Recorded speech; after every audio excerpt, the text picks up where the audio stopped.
वगैरह जानते हैं।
Good evening.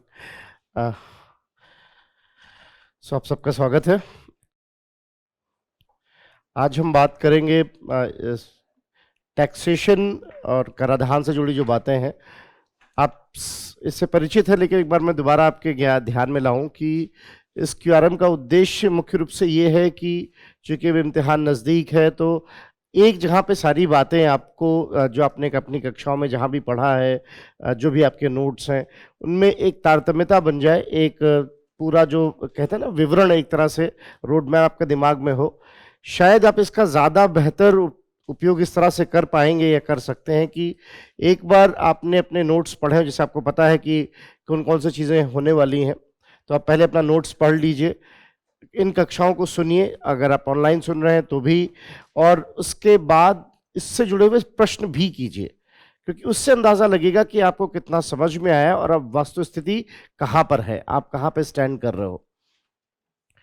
तो आज हम बात करेंगे कराधान पे, और इससे पहले मैं आप पीछे के क्लासेस में हम बात कर चुके थे जीडीपी से जुड़ी हुई सारी बातें कि राष्ट्रीय आय की परिकल्पना क्या है, उससे विभिन्न घटक क्या है, उसके अलावा जो है समावेशी विकास के क्या संदर्भ है, उनसे जुड़ी सारी बातें हो चुकी थी। और हमने राजकोषीय नीति के अंतर्गत बजट का क्या इतिहास रहा है, बजट के क्या प्रावधान रहे हैं, इसके अलावा जो है इस पर चर्चा भी हुई कि बजट में क्या सुधारों की बात रही है, राजकोषीय नीति में जिसको एफआरबीएम कहते हैं उसका क्या घटक, वित्त आयोग का क्या महत्व, इन सब चीज़ों पे हम पीछे कक्षाओं में बात कर चुके हैं। अगर हम उसी क्रम में आगे, चूंकि राजकोषीय नीति में हमने आपसे बात की थी, तो वहीं से तारतम्यता जोड़ते हुए अगर आगे बढ़े, तो राजकोषीय नीति में हमने समझा कि भारत सरकार के लिए राजस्व अपने आप में एक बहुत बड़ा स्रोत बनता है प्राप्तियों का। आप जानते हो जितनी प्राप्तियां आती हैं उसमें से अधिकांश हिस्सा जो है वो कर राजस्व का होता है। अगर हम राजस्व की प्राप्तियों की बात करें, एक बार मैं फिर याद दिलाऊं समझने के लिहाज से कि सरकार के पास जो भी विभिन्न स्रोतों से पैसा आता है उसे आप प्राप्तियां कहते हो, जिन्हें दो हिस्से में बांटा जाता है। एक तो वो प्राप्तियां जिन्हें आप राजस्व प्राप्तियां कहते हो, जिसमें कोई प्रत्यक्ष जिम्मेदारी नहीं बन रही हो, अंग्रेजी में इसको नॉन रिडीमेबल कहा जाता है। और एक दूसरा जिसको आप कहते हो कि पूंजीगत प्राप्तियां, जिसमें कहीं ना कोई कुछ जिम्मेदारी बन रही होती है।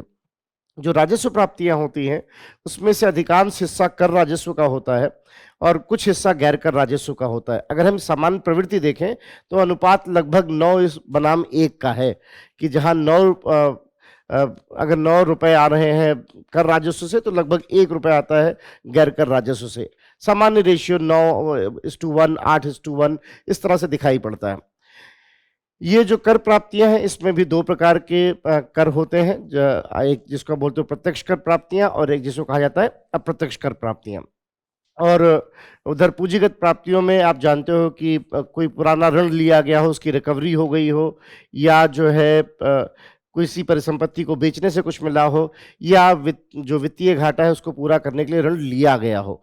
ये सब आपकी प्राप्तियों का हिस्सा बनते हैं, और उसके बाद आप जानते हो दूसरी तरफ राजस्व व्यय होता है और पूंजीगत व्यय होता है। ये बातें हम पिछले कक्षा में कर भी चुके थे, क्यूआरएम वाली। वहां से आगे बढ़ते हुए कर की अगर हम बात करें, तो जैसा कि राज्य सरकार के राजस्व का एक बड़ा हिस्सा कर बनता है, कर प्रणाली का बेहतर होना, कर प्रणाली का प्रबंधित होना बहुत अनिवार्य है।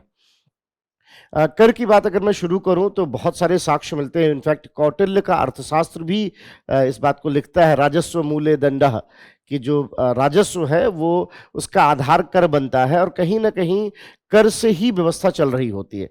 टैक्स कहा भी जाता है, अगर आप ध्यान से देखें तो सरकारें भी आपको कहती नजर आएंगी। कई बार जो है 26 जनवरी को अगर आपने देखा हो तो विभिन्न विभागों द्वारा इसका कहा भी जाता है कि आपके द्वारा दिए गए कर से ही राष्ट्र का निर्माण होता है। इसलिए कहा जाता है कि कर एक तरह से आर्थिक जिम्मेदारी तो है ही है, कहीं ना कहीं ये नैतिक राजकीय जिम्मेदारी भी है कि व्यक्ति को कर देना चाहिए, जो भी उसके ऊपर कर बन रहा हो, कर आरोपित हो रहा हो। सो कर कहेंगे किसे? कर जो है सामान्य शब्दों में कहा जाए तो कर वो अधिरोपण या आरोपण है किसकी तरफ से? राज्य द्वारा लोगों पर। और यहाँ पर दो शब्द समझने जरूरी हैं, तब कर को समझना थोड़ा बेहतर हो पाता है। एक शब्द जिसे आप कहते हो कि करापात, और एक शब्द जिसे कहता है कराघात। अंग्रेजी में अगर हम बहें तो इसको बोलते हैं इम्पैक्ट ऑफ टैक्स और इंसिडेंस ऑफ टैक्स। ये दो शब्द पहले समझने जरूरी। इम्पैक्ट ऑफ टैक्स कहा जाता है जहां से सरकार को कर मिल रहा हो, सरकार को कर मिल रहा हो। इंसिडेंस ऑफ टैक्स कहा जाता है जहां पर या जिसकी जेब से कर जा रहा हो। तो अगर उदाहरण के लिए मैं किसी होटल में जाता हूं, कुछ खाना खाता हूं, होटल वाला मुझे जीएसटी चार्ज करता है, मैं होटल वाले को कर दे रहा हूं, और फिर होटल वाला आगे सरकार के पास जमा करा रहा है, तो उस केस में क्या हुआ? इंसिडेंस किस पे? मेरे ऊपर है। जो अगर आप इंसिडेंस देखें वो मेरे ऊपर है, करापात, और जो है इम्पैक्ट या कराघात कहां पर है? होटल वाले के ऊपर। सामान्य परिभाषा ये कहती है कि कर दो प्रकार के हो सकते हैं। एक वो जिसमें कराघात करापात एक ही स्थान पर हो। अगर हम ग्राफ में कोई लाइन खींचे तो अगर कराघात करापात एक ही स्थान पर हो, और या कराघात करापात अलग अलग स्थान पर है। अगर कराघात और करापात, बल्कि मैं कहूंगा इसको रोजमर्रा में इम्पैक्ट इंसिडेंस ही समझे। इम्पैक्ट मतलब जहां से सरकार को मिला, इंसिडेंस का मतलब जहां जिसकी जेब से गया। अगर इंसिडेंस ऑफ टैक्स और इम्पैक्ट ऑफ टैक्स एक ही जगह पर होता है तो हम कहते हैं प्रत्यक्ष कर है। अगर इंसिडेंस और इम्पैक्ट अलग अलग होते हैं तो हम कहते हैं अप्रत्यक्ष कर है। सामान्यतः माना जाता है कि किसी भी कर प्रणाली में जो कर है, तो यहाँ पर हम इससे पहले इन चीज़ों पर आगे आए तो आई होप आपको बात स्पष्ट हो रही कि कर कहाँ किसे जाता है, करों के प्रकार क्या होते हैं, प्रत्यक्ष किसे कहेंगे, प्रत्यक्ष कर किसे कहेंगे। तो कोई भी ऐसा कर हो, कोई भी ऐसा कर हो जो जहां पर कराघात करापात एक बिंदु पर हो, बल्कि चाहे तो आप इन शब्दों को यहाँ पे अपने यहाँ साथ लिख भी सकते हैं कि कराघात करापात एक बिंदु पर होना, इसको आप बोलोगे प्रत्यक्ष कर है, और कराघात करापात अलग अलग बिंदुओं पर होना, इसको आप कहोगे कि अप्रत्यक्ष कर है। किसी भी कर प्रणाली में मैं थोड़ी सी बात और करना चाहूंगा, इससे जो यहाँ पर शायद पीपीटी मॉडल में दे पाना संभव नहीं होता, लेकिन फिर भी कोई भी कर प्रणाली कितनी बेहतर है ये समझा जाता है कुछ सिद्धांतों से, जिनको कहा जाता है कैनन्स ऑफ टैक्सेशन। कोई कर प्रणाली कितनी बढ़िया है वो पता चलता है अगर वो कुछ सिद्धांतों को मान रही है। जैसे कि ये कहा जाता है, अगर हम बात करें मोटा मोटा, वैसे तो बहुत सारे कैनन्स हैं, लेकिन एडम स्मिथ ने शुरुआत में 4 की बात की, फिर बाद में और जोड़े गए। पहला जो कैनन है टैक्सेशन का वो ये कहता है कि कोई कर प्रणाली तब बेहतर मानी जाती है जब कर देने की कर एकत्रित करने की प्रक्रिया में जो व्यय हुआ हो, भाई कर अधिकारियों पर व्यय, आने जाने में व्यय, पोस्ट ऑफिस के व्यय, कर एकत्रित करने की प्रक्रिया में हुआ जो व्यय वो कुल कर से बहुत कम होना चाहिए। ऐसा ना हो कि आप कर एकत्रित करने की प्रक्रिया में 100 रुपए खर्च कर रहे हैं और कर मिल रहा है आपको 50 रुपए या 100 रुपए, तो ऐसे में अनदेखी कर देना ज्यादा ठीक है। इसको कैनन ऑफ इकोनॉमी कहा जाता है। कैनन ऑफ इकोनॉमी कहता है कि कर प्रणाली ऐसी होनी चाहिए कि कर एकत्रित करने में किया गया व्यय कर से प्राप्त धनराशि की तुलना में कम हो। पर्याप्त रूप से कम हो तो हम कहते हैं बेहतर व्यवस्था है। ऐसे ही एक होता है जिसको हम बोलते हैं कैनन ऑफ, आप कह सकते हो कन्वीनियंस। बहुत महत्वपूर्ण बात है, अब धीरे धीरे इस पर सोचा जाने लगा है। कैनन ऑफ कन्वीनियंस या सुविधा का सिद्धांत ये कहता है करदाताओं को सुविधा होनी चाहिए। जैसे अब समय आ गया, वो दिन मुझे बहुत दूर नहीं दिखता जब हो सकता है कि कर के अधिकारी आपके घर आए टैक्स लेने, कि भाई आपसे एक अपॉइंटमेंट ले लिया, आपके घर आके टैक्स लेते हैं। और इसके लिए आप स्टार्टअप्स वगैरह को समर्थन दे सकते हो, फिनटेक कंपनियां हैं तमाम, आप उनसे कह सकते हो कि हाँ, जैसे पेटीएम है, आपका वीडियो वेरिफिकेशन हो जाता है, घर पे चीजें आ जाती हैं नहीं, आप घर पे लोग आ जाते हैं बैंक के प्रतिनिधि अकाउंट खोलने। ऐसे आप कई सारे स्टार्टअप्स को प्रमोट करोगे, आप देखिएगा ऐसा हो, क्योंकि तभी ज्यादा होगा। जैसे अभी बैंगलोर का मैं एक केस स्टडी देख रहा था कि बैंगलोर ने जब से चालान को जोड़ दिया है डिजिटल पेमेंट से, तो उनका जो कन्फॉर्मिटी है या चालान देने की जो प्रवृत्ति वो बढ़ गई है। तो ये बहुत जरूरी होता है कि कर जो आप है उस सुविधाजनक हो। तीसरी बात कही जाती है कि कर की प्रक्रिया में यह भी ध्यान रखा जाए कि जो गरीब हैं वो कम कर देते हो और जो अमीर हैं वो आय बढ़ने के साथ साथ ज्यादा कर देते हो। अगर कोई व्यवस्था ऐसी है तो हम कहेंगे यहां पर कैनन ऑफ इक्वलिटी या समता का सिद्धांत है, और वो कर व्यवस्था अच्छी मानी जाती है। अब जरा ध्यान सुनिएगा, यहाँ पे वो कर व्यवस्था अच्छी मानी जाती है जहां पर गरीब कम कर देते हो, अमीर ज्यादा कर देते हो, और आय बढ़ने के क्रम में कर की प्रतिशतता भी बढ़ जाए। तो इसीलिए हम कहते हैं कि ऐसी कर प्रणाली अच्छी है। जैसे उदाहरण के लिए प्रत्यक्ष कर, इसीलिए कहा जाता है कि प्रत्यक्ष कर प्रगतिशील होते हैं, जबकि अप्रत्यक्ष करों कहा जाता है अगर ये जो है ये कहीं रेग्रेसिव है, ये प्रगतिशील नहीं होते, ये कहीं ना कहीं आप कह सकते हो अधोगामी है, प्रतिगामी है। क्योंकि अप्रत्यक्ष कर में क्या दिखाई पड़ता है कि जो अमीर है वो कम टैक्स दे रहा है आय के सापेक्ष में। सो मान लीजिए आय मेरी 100 रुपए है और कुल आय का मैं 10 रुपए अप्रत्यक्ष कर दे रहा हूं, तो कितना प्रतिशत होगा? 10%। किसी की आय 10,000 रुपए है और वो 500 रुपए टैक्स दे रहा है, तो ठीक है, अमाउंट भले मुझसे ज्यादा है, लेकिन उसके कुल आय के क्रम में प्रतिशतता कम हो गई। इसीलिए अप्रत्यक्ष करों को कहा जाता है ये प्रतिगामी या रेग्रेसिव है, और जो आपके प्रत्यक्ष कर है उन्हें कहा जाता है कि ये प्रोग्रेसिव है। कौन सी कर प्रणाली ज्यादा बेहतर है, प्रत्यक्ष कर ज्यादा होना या अप्रत्यक्ष कर? ये हमेशा से माना गया कि अप्रत्यक्ष कर जितना ज्यादा रहे वो ठीक है। इंडिया में अब ये दिखने लगा है, ये अच्छी खबर है। अगर हम कुछ दशक पहले जाएं तो ऐसा नहीं दिखता था, और इसीलिए केलकर सुधारों ने इस पर बात भी की थी। केलकर सुधार कर किस मामले में बड़े सुधारों में देखे जाते हैं कि अप्रत्यक्ष कर से प्रत्यक्ष कर ज्यादा होना चाहिए। अभी स्थिति यह है कि अगर हम कुल कर को देखें तो भारत में करीब 11.1%, बल्कि करंट डेटा है जो आपको ध्यान में रखना चाहिए, 11.1% कर जीडीपी का अनुपात है। 11.1 टैक्स टू जीडीपी, मतलब जीडीपी के संदर्भ में कितना कर आ रहा है। सो अगर आपकी जीडीपी मोटा मोटा हम देखें 3 ट्रिलियन के आसपास अगर मान लें, तो उसके संदर्भ में लगभग आप मानिए 11% के आसपास आपको कर आ रहा है। सो 11.1% हमारा टैक्स टू जीडीपी है, जिसमें 6.5 6.5% प्रत्यक्ष कर है, 6.5%, और लगभग शेष जो 5% के आसपास आया वो आपका अप्रत्यक्ष कर है। तो ये अच्छी बात है। प्रत्यक्ष करों का अप्रत्यक्ष कर से ज्यादा होना ये प्रगति का सूचक है, ये आपकी प्रगतिशील कर व्यवस्था को दिखाता है। तो कर व्यवस्थाएं कैसी हो सकती हैं? प्रगतिशील भी हो सकती हैं, अधोगामी भी हो सकती हैं। अगर हम बात करें जो है कर प्रणाली की, तो मैंने आपको बताया कि फिर कौन कौन से सिद्धांत हो गए। पहला सिद्धांत हो गया कि कर प्रणाली कैसी होनी चाहिए, वो उसको जो है समता के सिद्धांत को मानना चाहिए, उसको जो है कन्वीनियंस का सिद्धांत मानना चाहिए कि जो है सुविधा हो, उसको जो है कैनन ऑफ इकोनॉमी का सिद्धांत मानना चाहिए कि कर एकत्रित करने में किया गया व्यय कर की तुलना में काफी कम हो।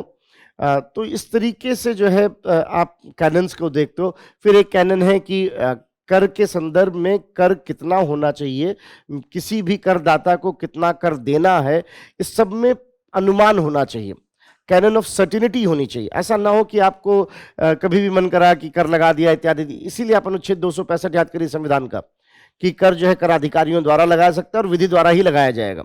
आप जब भी आपको कर में कुछ परिवर्तित करना होता है तो आपको 110 के अंतर्गत धन विधेयक लाना होता है, ताकि ये मैं आपको पीछे थोड़ा बता भी चुका हूं कि 110 के अंतर्गत आपको धन विधेयक लाना होता है अगर आपको कर में कुछ भी परिवर्तन करना। तो जो कैनन ऑफ सर्टिनिटी है, वो ये कहता है कि कर व्यवस्था ऐसी होनी चाहिए जहां करदाताओं को पता हो कि मुझे मेरे पर कितना कर अधिरोपित होगा और कौन इसका कर संग्राहक होगा। इसके अलावा एक जो कहा जाता है कैनन ऑफ प्रोडक्टिविटी, ऐसा ना हो कि आपकी जो कर प्रणाली है वो अर्थव्यवस्थाओं को संकुचित करे। एक शब्द होता है कि अगर अर्थ प्राइवेट सेक्टर में, अगर निजी क्षेत्रों के पास निवेश कम होगा, पैसा अगर कर ज्यादा ले रहे हो आप, तो लोगों की बचत कम होगी, बचत कम होगी तो आगे निवेश कम होगा। इसको बोलते हैं क्राउडिंग आउट। तो ऐसा ना हो कि आप इतना ज्यादा कर लगा रहे हो कि उससे अर्थव्यवस्थाएं संकुचित होने लग रही हैं। इसको बोलते हैं कैनन ऑफ प्रोडक्टिविटी या उत्पादकता का सिद्धांत, जो ये कहता है कि कर प्रणाली ऐसी होनी चाहिए जो अर्थव्यवस्था को और प्रगति देती हो, ना कि उसे संकुचित करती हो। इसके अलावा एक हम बात करते हैं जिसको कहा जाता है कि उपयुक्तता भी होनी चाहिए। बहुत सारे ऐसे उत्पाद हैं जिस पे कर नहीं लगना चाहिए। अब जैसे मिल्क प्रोडक्ट है, जो बच्चों के लिए दूध आता है, कोई भी कह सकता है इस पे, अब जैसे पूजा का सामान आजकल हम देख रहे हैं, अब इस पे कायदे से कुछ ऐसी चीजें हैं जिसमें राजनीतिक सामाजिक कारणों से या आर्थिक कारणों से इस पे कर नहीं लगना चाहिए, जबकि लग सकता है, लग सकता है, इस पे कर नहीं लगना चाहिए। तो आप इसको क्या बोलोगे? जैसे अभी आजकल हम पूजा सामग्रियों की बात करें तो कुछ पूजा सामग्रियां ऐसी हो सकती हैं जिनमें कर लगता हो, तो अभी मामला ये उठा भी, अगर आपको ध्यान हो तो अभी मामला उठा भी कि इस पे क्यों, क्योंकि वो उसको कॉस्मेटिक प्रोडक्ट ना देखें। ठीक है, वो है कॉस्मेटिक प्रोडक्ट जैसे ही, लेकिन उसकी अलग कैटेगरी होनी चाहिए। इसको बोलते हैं उपयुक्तता का सिद्धांत की कैनन ऑफ एक्सपीडियंसी, कि सही मामले में कर लग रहा है कि कर लगाना चाहिए, इसमें कहीं दो मत नहीं, लेकिन ऐसा भी ध्यान रखना चाहिए कि कुछ चीजें ऐसी हों जहां पर कर लगाना ठीक नहीं है। अब कोई भी कहे, देखिए कायदे से देखा जाए तो जो रिलीजियस सेवाएं हैं, जो धार्मिक सेवाएं, वो भी तो एक तरह की सेवा है, उसमें भी जीएसटी लगाइए, पर वहां पे नहीं लगाते। क्यों? क्योंकि वो एक्सपीडियंसी में फिट नहीं बैठ, नहीं तो कायदे से वो भी तो सेवा ही है, जीएसटी लगाइए उस पर 18%, 12%, जो भी लगाना है, 5% नहीं। क्यों? क्योंकि वो क्या है, उपयुक्तता के अनुसार नहीं दिखाई पड़ रहा है। और एक बहुत इंपॉर्टेंट बात है जिसको आपको पता होना चाहिए कर से जुड़ा हुआ, उसको हम बोलते हैं कि कर के लोच का सिद्धांत। कर के लोच का सिद्धांत या कैनन ऑफ, जिसको आप कहते हो इलास्टिसिटी, कि आपकी कर प्रणाली ऐसी होनी चाहिए, कर प्रणाली ऐसी होनी चाहिए जिसमें पर्याप्त लोच दिखाई पड़ता हो। यहां पर एक आपको वक्र ध्यान रखना चाहिए जिसको हम बोलते हैं लैफर वक्र। सो लैफर वक्र क्या कहता है कि अगर हम कर की दर को बढ़ाएं तो कर राजस्व पे क्या प्रभाव पड़ेगा। इसके संदर्भ में शुरुआत में दिखता है कि कर दर बढ़ाने से कर राजस्व बढ़ता है, पर एक बिंदु के बाद ये घटना शुरू हो जाता है। इसको हम बोलते हैं T0 बिंदु। सो एक बिंदु ऐसा है जहां तक अगर आप कर की दर मान लीजिए 5% से 10% किया तो आपका कर राजस्व बढ़ गया, 10 से 15 किया और बढ़ गया, 15 से 20 किया और बढ़ गया, 20 से 25 किया, घटना शुरू हो गया। तो आपका कर हमेशा ऐसी जगह पर होना चाहिए जहां सकारात्मक लोच हो, इस तरफ हो। तो कर, एक शब्द में बोल रहा हूं, कर लोच, ये अलग शब्द है, और आजकल चूंकि इस बार बजट में शब्द इस्तेमाल हुआ है और कई बार बोला गया यहां वहां, तो थोड़ा सा उसको भी जानिए, जिसको बोलते हैं कर उत्प्लावकता या बायंसी, टैक्स बायंसी। इन दोनों में कंफ्यूज मत होइएगा। कर लोच क्या कहता है? कर लोच ये कहता है कर दर बढ़ाने पर कर राजस्व में कितना प्रभाव, कर दर बढ़ाने पर कर राजस्व में क्या प्रभाव पड़ रहा है, इसको हम बोलेंगे क्या है, कर लोच। कर दर बढ़ा देने से कर राजस्व में कितना प्रभाव पड़ रहा है, तो उसको हम बोलेंगे कर लोच। और कर उत्प्लावकता क्या होती है? कर उत्प्लावकता ये कहता है कि मान लीजिए आपकी जीडीपी में विकास दर है, जीडीपी की विकास दर है 5%, 7%, हम आजकल हम 7 की बात कर रहे हैं। मान लीजिए आपकी जीडीपी की विकास दर है 7%। अब जब जीडीपी बढ़ रही है तो जाहिर सी बात उत्पादन हो रहा है, अब प्रत्यक्ष कर भी बढ़ना चाहिए। तो जीडीपी बढ़ने की वजह से आपका कर राजस्व कितना बढ़ रहा है। अगर जीडीपी 7% बढ़ी है और उसकी वजह से आपका कर राजस्व 7% या उससे अधिक है, आपके कर राजस्व में उतनी बढ़ोतरी हुई है, तो आप कहते हो कि क्या है, कर उत्प्लावकता है। जैसे इस बार अगर हम देखें पिछले वर्ष की तुलना में बजट अनुमान ये लग रहा है कि कर राजस्व में अच्छी खासी वृद्धि होगी। तो अगर आपकी जीडीपी 7%, तो कर उत्प्लावकता किसके बीच के सहसंबंध की बात करता है? जीडीपी की विकास दर बनाम कर राजस्व की दर कितनी है। सो जीडीपी बनाम कर राजस्व बात करेगा उत्प्लावकता। उत्प्लावकता आप तो नहीं, तो जो उछाल की बात है, कर उछाल या कर उत्प्लावकता। तो जीडीपी के संदर्भ में कर राजस्व कितना घटेगा बढ़ेगा, इसको आप बोलोगे ये क्या है, ये आपकी उत्प्लावकता है। और कर दर के संदर्भ में कर राजस्व को देखेंगे तो कर लोच है। तो कोई कर प्रणाली इन सब चीजों से निर्धारित होती है कि आपने कितना बेहतर तरीके से उस व्यवस्था को रखा हुआ है। जितना आपके ये सिद्धांत सटीक बैठेंगे, जितना ये सिद्धांत सटीक बैठेंगे, उतना आप देखेंगे कि आपके यहाँ कर राजस्व में बढ़ोतरी भी होती है, लोगों के लिए सुविधाजनक भी है। तो ये थोड़ा सा आपको बैकग्राउंड में पता होना चाहिए। अब यहीं पे एक चीज यहां समझना जरूरी है कि मान लीजिए आप T0 बिंदु पर हो, मतलब आप कर दर तो आगे नहीं बढ़ा सकते हो, कर दर तो आगे नहीं बढ़ा सकते हैं। तो अगर हमें कर राजस्व बढ़ाना है तब क्या करें? अब यहां पे अगर हम कर राजस्व बढ़ाना चाहते हैं तो हमारे पास विकल्प क्या है? एक विकल्प ये बनता है कि फिर हम कर आधार को बढ़ाएं, क्योंकि कर दर तो बढ़ा नहीं सकते। कर आधार क्या कहता है? कर आधार कहता है नए लोगों को जोड़िए जो कर नहीं देते हैं अभी, या नए शीर्षकों को जोड़िए, नई चीजों पे जिस पे कर नहीं लगता है। तो जब आप एक पॉइंट पे इससे ज्यादा कर दर बढ़ाओगे, कर दर बढ़ाओगे तो कर राजस्व में कमी आ जाएगी। तो यहां से तो आगे हम बढ़ ही नहीं सकते। अब हमें कर राजस्व बढ़ाना तो क्या चाहिए? ज्यादा से ज्यादा लोग और कर में जुड़े, कर में जुड़े। और इसके अलावा नई नई चीजों पर भी कर लगाया जाए। जैसे आप देखते हो हर बार जीएसटी की जो मीटिंग होती है उसमें हम देखते हैं कुछ नई चीजें जोड़ दी गई, कुछ नए मद जोड़े गए कि हाँ इस पे भी कर लगेगा, इत्यादि इत्यादि। ज्यादा से ज्यादा लोग कर दें, इसके लिए एक बड़ा महत्वपूर्ण प्रयोग किया गया जिसको हम बोलते हैं TDS, tax deduction at source, tax deduction at source. और इसी से मिलता जुलता एक है टीसीएस, टैक्स कलेक्शन या रिसिपिएंट के लिए कलेक्टेड, जो भी बोले चाहे, एट सोर्स। अगर आप रिसिपिएंट की तरह से बोलोगे तो टैक्स कलेक्टेड मतलब दुकानदार के उससे, नहीं तो टैक्स कलेक्शन, दोनों शब्द इस्तेमाल होता है।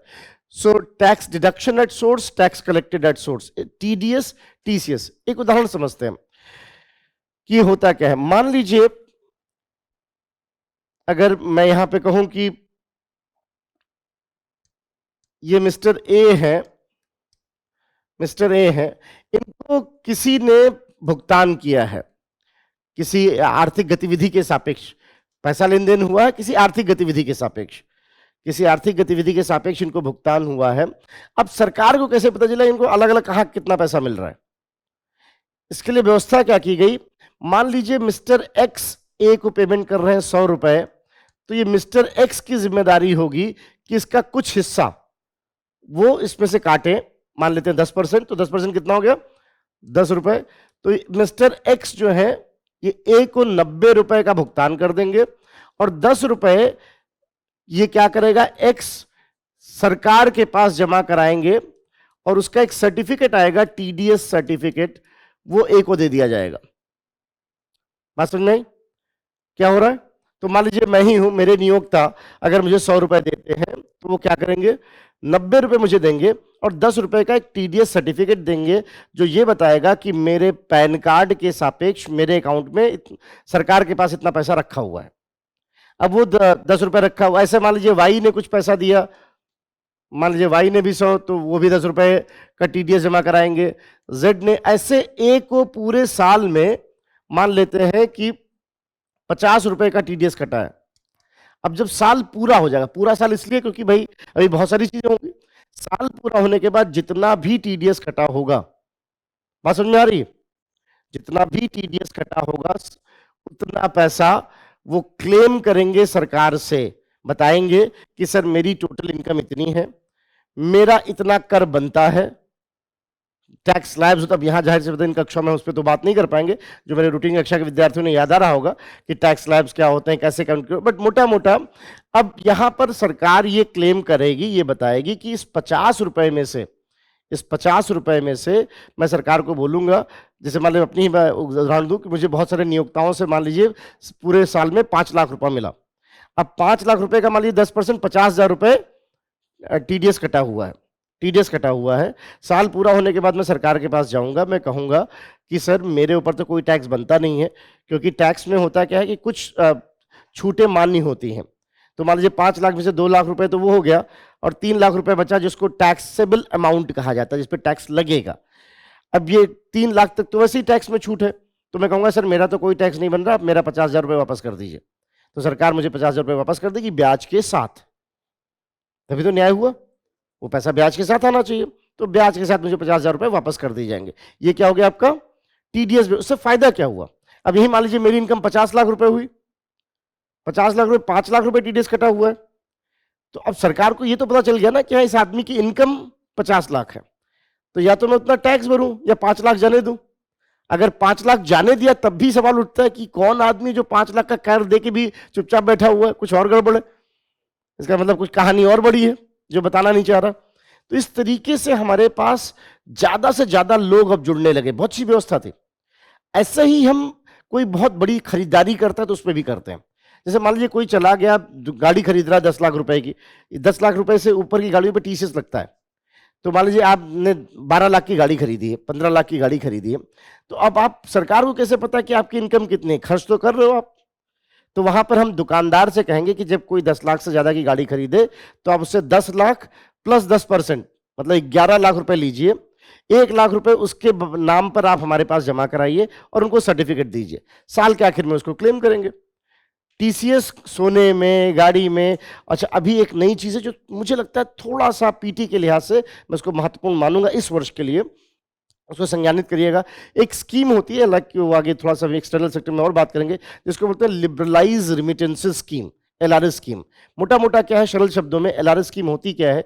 मान लीजिए मैं किसी दूसरे देश में घूमने जाऊं, किसी दूसरे देश में घूमने जाऊं, तो मैं कितना पैसा खर्च कर सकता हूं बिना आरबीआई से पूछे, उसको बोलते हैं लिबरलाइज रिमिटेंसेस स्कीम। उसमें जो एक वित्तीय वर्ष में कितना खर्च कर सकते हैं, $2.5 लाख, 2.5 लाख डॉलर उसकी लिमिट है। ये आपको लिमिट थोड़ा ध्यान रखनी चाहिए। इसमें क्या महत्वपूर्ण है, क्यों मैं इसको महत्वपूर्ण मान रहा हूं कि इम्तिहान के लिहाज से महत्वपूर्ण हो सकता है। इस $2.5 लाख में पहले क्रेडिट कार्ड को नहीं जोड़ा जा रहा था, जो क्रेडिट कार्ड में तमाम है उसको नहीं जोड़ा जा रहा था, और उसकी वजह से लोग क्या करते थे, मान लीजिए मैं कहीं घूमने गया, अपना अमेरिकन एक्सप्रेस वाला क्रेडिट कार्ड है उसको स्वाइप कर रहा हूं, वो पैसा बच रहा है, मतलब वो 2.5 लाख के अंदर नहीं दिख रहा था। अब ये कहा गया कि वो भी जोड़ा जाएगा, क्रेडिट कार्ड वाला भी, और उस पर 20% टीसीएस लगाना जिम्मेदारी होगी अमेरिकन एक्सप्रेस की। तो इस तरीके से अब जो है आपको मोटा मोटा यूपीएससी के लिहाज से सिर्फ इतना ध्यान रखना, दो बातें, कि एलआरएस स्कीम की लिमिट कितनी है, $2.5 लाख। अंतरराष्ट्रीय स्तर में सारी चीजें डॉलर में करते हैं। $2.5 लाख एक वित्तीय वर्ष में, एक बार में नहीं, एक वित्तीय वर्ष में $2.5 लाख। जो भी करेंगे वो इसी में ही शायद थोड़ा बहुत ऊपर नीचे करेंगे चीजों को समझने के लिहाज से। तो एक तो स्कीम क्या है, $2.5 लाख, एक बात, और दूसरा ये कि इस पे अब क्रेडिट कार्ड भी सम्मिलित किए जाएंगे और 20% टीसीएस की बात भी कही गई है।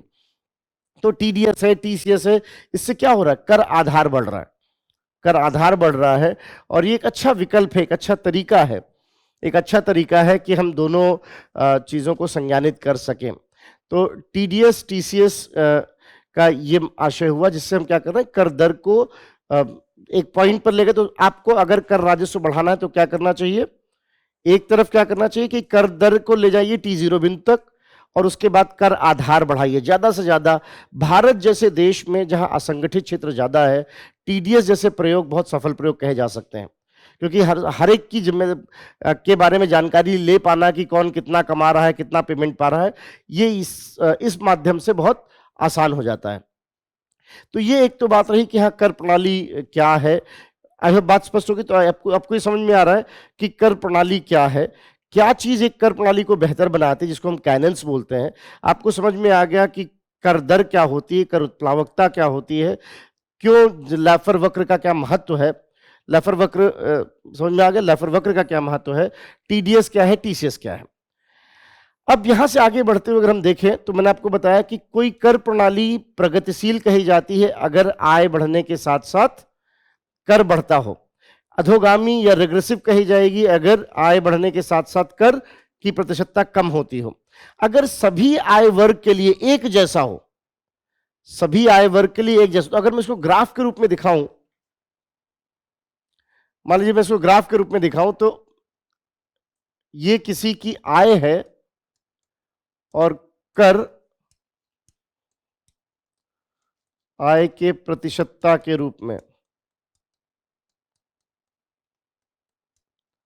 प्रतिशतता के रूप में, आय के प्रतिशतता के रूप में। तो अगर मान लीजिए आय बढ़ने के साथ साथ किसी की आय मान लीजिए 1 लाख है और कोई कर नहीं है, 5 लाख है ज्यादा कर है, 10 लाख है ज्यादा कर है, तो सीधी रेखा मिलेगी, सीधी रेखा मिलेगी। अगर सीधी रेखा मिलती है तो आप कहोगे कि क्या है, ये प्रगतिशील है। अब आपको जाहिर सी बात है ये सब ध्यान नहीं रखना कि, बट मोटा मोटा आप ये जानिए प्रगतिशील किसको कहा जाएगा, प्रोग्रेसिव किसको कहेंगे, प्रोग्रेसिव कहा जाएगा जहां आय बढ़ने के साथ साथ कर की में वृद्धि होती हो, आय के प्रतिशत के रूप में कर में वृद्धि हो रही हो। अगर आय बढ़ने के साथ साथ ऐसा कुछ हो रहा हो कि गरीब ज्यादा टैक्स दे रहा है और अमीर कम दे रहा है, तो आप कहोगे ये प्रतिगामी रेग्रेसिव है। अप्रत्यक्ष कर कैसे होते हैं, रेग्रेसिव होते हैं। और यहीं पे आपको मैं ध्यान दिला दूं, क्योंकि एग्जाम नजदीक है तो उसके अब यहाँ इस क्लास में तो नहीं कर सकते, हमने कक्षा में इस पे बात की डिटेल में कि जब भी प्रतिगामी कर होगा तो ये मुद्रास्फीति को बढ़ाता है, ये हमेशा मुद्रास्फीति को बढ़ाता है। इसीलिए अप्रत्यक्ष कर का ज्यादा होना हमेशा मुद्रास्फीति को बढ़ाता है। सो कहा जाता है कि मुद्रास्फीति को और ये बढ़ाएगा। इसके अलावा एक चीज और भी हो सकती है, और वो ये कि सभी आय वर्ग एक जैसा कर देते हो। तो मान लीजिए जैसे बहुत कुछ एक विकसित देशों में दिखाई पड़ता है ये कि चाहे कोई 10 रुपए कमा रहा हो या 10 लाख कमा रहा हो, सबको 5% टैक्स देना है, 7% टैक्स देना, इस तरह से। तब हम इसको बोलते हैं क्या है, आनुपातिक है, प्रोपोर्शनल है। तो एक कर प्रणाली हो सकती है जिसको हम बोलेंगे कि आनुपातिक है। और ये तीनों स्पष्ट हो गए। अब यहां जरा ध्यान से सुनिए, एक और होता है जिसको बोलते हैं डायग्रेसिव। डायग्रेसिव क्या कहता है, शुरू में तो प्रगतिशील था लेकिन एक बिंदु के बाद जाकर ये जो है स्थिर हो गया और आनुपातिक होने लगा है। जैसे मान लीजिए कोई 1 लाख कमा रहा है, कम टैक्स दे रहा है, 10 लाख कमा रहा है 5% टैक्स दे रहा है, 20 लाख कमा रहा है 20% टैक्स दे रहा है, 30 लाख कमा रहा है 50 मान लीजिए 30% टैक्स दे रहा है, और 30 लाख से ऊपर सभी 30% टैक्स दे रहे हैं। हमारे यहाँ टैक्स स्लैब कुछ ऐसे ही बनता है। तो जाहिर सी बात है ऐसे में एक पॉइंट के बाद ये कैसा हो जाएगा, स्थिर। इसको हम क्या बोलते हैं, ये क्या है, ये आपका हो गया डायग्रेसिव। सो एक हो गया प्रोग्रेसिव, एक हो गया रिग्रेसिव, एक हो गया अनुपातिक या प्रोपोर्शनल, और एक हो गया जिसको आप बोलते हो कि ये क्या हो गया, डायग्रेसिव। इंडिया में ऐसा ना हो, ये दोनों आपके बहुत काम के नहीं है, ये सिर्फ शब्दावलियां हैं। इंडिया में ऐसा ना हो इसलिए जैसे जैसे आपकी आय बढ़ती जाती है हम एक चीज और ऐड करते हैं जिसको बोलते हैं सरचार्ज। सरचार्ज किस पे लगता है, टैक्स पे लगता है, जरा ध्यान रखिएगा, टैक्सेबल अमाउंट पे नहीं, टैक्स पे लगता है। जो आप पूरा टैक्स दोगे उस पर कुछ सरचार्ज लगाया जाएगा जैसे जैसे आय बढ़ती जाए। तो सरचार्ज किसको कहते हैं, उस अतिरिक्त कर को, उस अतिरिक्त कर को जो आप कर पर लगाते हो। सो टैक्स ऑन टैक्स लगता है, धीरे धीरे टैक्स बढ़ता जाता है, इसको आप बोलते हो कि क्या है, सरचार्ज है। कहां लगाया जाता है, जैसे जैसे आय बढ़नी शुरू होती है। इसी से मिलता जुलता एक और चीज है जिसको आपको पता होना चाहिए, जिसको बोलते हैं सेस। सेस क्या है, सेस एक विशेष प्रकार का कर है जो एक खास उद्देश्य से लगाया जाता है। यहां पर ये जो कर लगाया जाता है एक खास उद्देश्य, जैसे कि अभी आपने देखा कि हमने स्वच्छता पर कर सेस लगाया हुआ है, शिक्षा स्वास्थ्य सेस है। शिक्षा स्वास्थ्य सेस का जो पैसा आता है वो कहां प्रयोग होता है, शिक्षा और स्वास्थ्य में। सेस लगाया जाता है एक विशेष उद्देश्य के लिए, और जब तक उस उद्देश्य की पूर्ति नहीं होती तब तक वो लगाया जा सकता है। इसको आप बोलते हो सेस। सेस भी कई बार आप देखते हो कि किस पे लगता है, टैक्स पर लगता है। एक आधा उदाहरण ही है जिसमें सेस टैक्सेबल अमाउंट पर भी लगाया गया है, बट सेस जो है आपका और जो आपका सरचार्ज है, ये दोनों क्या है, टैक्स पर लगते हैं, अतिरिक्त कर के रूप में देखे जाते हैं। तो आई होप सेस आपको ध्यान आ गया, सरचार्ज ध्यान आ गया। एक चीज और ध्यान में रखने की जरूरत है कि सेस और सरचार्ज से जो पैसा आता है उसका वित्त आयोग के नियमों के अंतर्गत वितरण नहीं होता। वो वित्त आयोग के नियमों के अंतर्गत नहीं होते। मतलब ये पैसा किसके पास जाता है, केंद्र सरकार के पास जाता है, और केंद्र सरकार अपने हिसाब से खर्च करे। आप जानते हो, मैं पीछे आपको बता चुका हूं कि जो भी पैसा कर इकट्ठा होता है, वित्त आयोग का ये काम है कि उसके वितरण की बात करे कि इसमें से कितना राज्यों को मिलेगा। इस पैसे को उसके अंतर्गत नहीं रखा जाता, मतलब ये राज्य के वितरण के अंतर्गत नहीं आते, ये पैसा केंद्र सरकार के पास ही जाता है। तो ये बात रही कि सेस क्या है, सरचार्ज क्या है, ये कुछ शब्दावलियों से जुड़ी हुई बातें थी जो मुझे लगा कि आपको पता होनी चाहिए।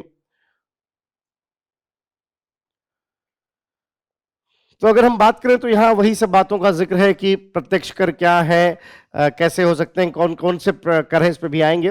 प्रत्यक्ष कर क्या है, जो है यहाँ नीचे आपको ये डिटेल भी मिलेगा कि टैक्सेशन सिस्टम क्या है, प्रगतिशील क्या है, प्रोपोर्शनल क्या है, रेग्रेसिव क्या है, डायग्रेसिव क्या है, ये कैसे काम करता है इत्यादि। बात स्पष्ट रही। अब अगर हम थोड़ा विवरण में आए कि विभिन्न प्रकार के कर क्या, कौन कौन से कर होते हैं, तो मैंने आपको बताया एक तो होता है प्रत्यक्ष कर और एक जिसको आप बोलोगे अप्रत्यक्ष कर। जरा अब यहां पे अगर हम प्रत्यक्ष करों की बात करें तो प्रत्यक्ष करों में 3 बड़े कर देखे जाते हैं वैसे मुख्य रूप से। पहला जिसको आप कह सकते हो income tax, personal income tax या आयकर। दूसरा जिसको आप बोलते हो निगम कर, इसको कॉरपोरेट भी बोलते हैं, कॉरपोरेशन भी बोलते हैं, कॉरपोरेट या कॉरपोरेशन टैक्स, दोनों शब्द इस्तेमाल होता है। इसके अलावा एक होता है मैट, मिनिमम अल्टरनेटिव टैक्स, और इसी से मिलता जुलता होता है एएमटी। मैट होता है मिनिमम अल्टरनेटिव टैक्स और एक होता है अल्टरनेट मिनिमम टैक्स, मैट और एएमटी। सो इनकम टैक्स, निगम कर या जिसको आप कहते हो न्यूनतम वैकल्पिक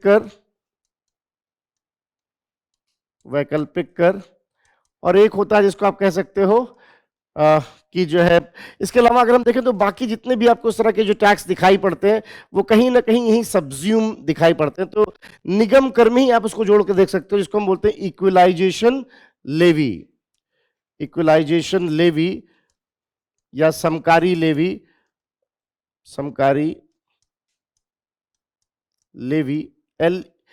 LEVY। लेवी वस्तुतः कर लगाने की प्रक्रिया को कहा जाता है। तो समकारी लेवी ये लगाई जाती है डिजिटल कंपनियों के संदर्भ में, समकारी लेवी 1.0 और 2.0। इसको चाहे तो निगम कर के साथ ही देख सकते हैं। अगर हम जी, इलेक्टोरल बॉन्ड टैक्सेबल नहीं है, वो एक तरह का डोनेशन है, और उसमें कुछ उस जो है प्रावधानों के अंतर्गत आपने टैक्स डिडक्शन की बात भी की थी, उसके नियम शर्तें हैं। पर हाँ, इलेक्टोरल किसी भी तरह के जो डोनेशंस आप करते हो उसमें बहुत तरह के टर्म्स एंड कंडीशंस होते हैं, आपको टैक्स में बेनिफिट्स दिए जाते हैं, वो एक रीजन होता है जिसे आप प्रोत्साहित करते हो उनको। तो अगर हम बात करें इनकम टैक्स, अच्छा एक छोटी सी बात यहाँ और समझते हैं। जैसे मान लीजिए मैं एक उदाहरण के लिए लूं कि रिलायंस की बात अगर हम करें तो रिलायंस में मुकेश अंबानी जी जो पैसा पाते होंगे रिलायंस से, वो उनकी सैलरी है, वो उनकी सैलरी, उस पर कौन सा कर देंगे, वो इनकम टैक्स देंगे। और रिलायंस का जो कुल मुनाफा होता है, कुल जो कमाई हुई और कुल जो खर्चा हुआ उसको घटा दिया, तो जो मुनाफा हुआ उस पर जो कर लगेगा, जो कंपनी के ऊपर लगेगा, वो निगम कर। यहां मैं आपको ध्यान दिलाऊं, कंपनी एक अलग निकाय होती है, उसका अपना आईडी कार्ड, उसका अपना पैन कार्ड, उसका कंपनी का जो नेट प्रॉफिट हुआ, उस नेट प्रॉफिट में ये सब सैलरी ली तो व्यय होगी ना, ये सब तो खत्म हो जाएगा। जितनी सैलरी दे दी इत्यादि इत्यादि, वो सब हटने के बाद जो बचा उस पे जो है कंपनी के शुद्ध मुनाफे पर जो कर लगेगा उसको बोलेंगे निगम कर। अब मान लीजिए मुकेश अंबानी जी को सैलरी मिलती होगी रिलायंस से, कई शेयर्स लिए होंगे, वहां प्रॉफिट मिलता होगा, कहीं अकाउंट में पैसा जमा किया होगा। ऐसे लोग कैश भी बहुत रखते हैं, बहुत ज़्यादा कैश अपने पास रखते हैं, उसका रीज़न होता है, वो सब खैर यहाँ जरूरत नहीं, क्लासेस में हमने उसकी बात की है कि क्यों कैश रखा जाता है, उसका क्या है। कई बार तो हम जैसे लोग सोचेंगे कैश रख के तो नुकसान होता है, नहीं, वो उसके रीजंस होते हैं, लिक्विडिटी क्यों होनी चाहिए, वर्किंग कैपिटल का क्या महत्व होता है। तो अब इनके पास जो भी इन्होंने अकाउंट में पैसा रखा होगा, वहां से जो कुछ इंटरेस्ट आ रहा होगा, ये सब मिलाकर इनकी आय बनेगी और उस पर सरकार एक स्लैब देती है। कि इतने आय तक कोई टैक्स नहीं, इससे इतने आय तक इतना टैक्स, इससे इतने आय तक इतना टैक्स, और इस प्रकार से टैक्स की गणना की जाती है और जो भी आप कर दोगे उसे आयकर कहा जाएगा। जैसा भी इलेक्टोरल बॉन्ड के बारे में पूछ रहे थे, एक प्रक्रिया है जिसमें ये कहा जाता है कि आपके आयकर में कुछ छूट दी जा सकती है विभिन्न नियमों शर्तों के अंतर्गत। जैसे कि आप अपना मेडिकल बीमा करा रहे हो, आप जो है किसी संस्था को डोनेट कर रहे हो, शिक्षा इत्यादि के लिए कुछ पैसा दे रहे हो, एनजीओ को पैसा दे रहे हो आप, बहुत सारे ऐसे प्रावधान होते हैं। आप सुनते हो ना, ये सेक्शन 80G के अंतर्गत जो है टैक्स से इसमें लाभ मिलता है। ये सारी प्रक्रियाएं इनकम टैक्स एक्ट में दी जाती हैं। सो बहुत सारी जगहों पर छूट दी जाती है। अब जरा ध्यान सुनिएगा, जो आपका इनकम टैक्स है, इसमें एक थोड़ी सी बात यहाँ इस बार मैम ने चूंकि स्पष्ट कर दिया है वो बजट में, तो थोड़ा सा ध्यान रखना चाहिए। इनकम टैक्स में दो बातें हैं जो इस बार इनकम टैक्स को इम्तिहान के लिहाज से महत्वपूर्ण बना रही हैं। एक तो ये कि पहली बार हम देख रहे हैं कि इनकम टैक्स निगम कर से ज्यादा अनुमानित है, कि इनकम टैक्स ज्यादा होगा, सबसे ज्यादा हिस्सा जो है टैक्स का वो कहां से आएगा, इनकम टैक्स से आएगा, इनकम टैक्स से आएगा, एक बात। और दूसरी बात ये कि जो आयकर है इसमें 2020 से पहले क्या व्यवस्था थी कि आपका एक कर हुआ, आप उसमें कुछ छूट ले सकते थे, अपना मेडिकल इंश्योरेंस करा लिया, ये सब इत्यादि इत्यादि, और उसके बाद आप बाकी धनराशि पे आय जो है अपना कर देते थे। तो मान लीजिए मेरी इनकम 5 लाख, 2 लाख रुपए मैंने छूट इत्यादि लिया, बाकी पर अपना जो है कर दे रहा हूं। 2020 से उन्होंने ये कहा, बजट में ये कहा गया 2020 के बजट में, आपके पास अब दो विकल्प दिए जा रहे हैं, या तो आप छूट लो और इन रेट से टैक्स दो, या छूट ना लो और इन रेट से टैक्स दो। आपको रास्ता दे दिया गया कि आप कैलकुलेट करके देख लो आप किसमें ज्यादा अपने आप को कंफर्टेबल फील करते हो। अगर आप चाहें तो छूट लीजिए कि पीपीएफ में छूट ले रहे हैं, पेंशन फंड में छूट ले रहे हैं, यहां ले रहे हैं, वहां ले रहे हैं, और इस तरीके से इतने इतने परसेंट पे दीजिए। अब यहाँ पे देखिए, मैं समय की सीमा है इसलिए मैं बहुत नहीं जाऊंगा, लेकिन इसलिए मैं कहा कि इस क्लास का उद्देश्य तब है जब आप पीछे नोट्स पढ़ के आएंगे और क्लास क्वेश्चंस करेंगे इसके बाद। और इसके अलावा जो नया रास्ता दिया गया वो ये कहा गया कि आप ये सब छोड़ो, कैलकुलेशन वैसे हटाओ, सीधा जो आपका इनकम है उस पर इतना परसेंटेज दे दो। जो नई कर प्रणाली है, पुरानी, दोनों के चॉइसेस आपके पास है। आपको बताना होता है सरकार को कि आप कौन से तरीके का इस्तेमाल करोगे। 23 से उन्होंने ये कहा है कि अगर आप पहले से नहीं बताते हो तो हम डिफॉल्ट में नई कर प्रणाली को मानेंगे, हम डिफॉल्ट में मानेंगे कि आप नई कर प्रणाली का ही प्रयोग करने वाले हो। तो ये एक सरकार कोशिश करे कि गणना आसान हो सके, जितनी गणना आसान होगी।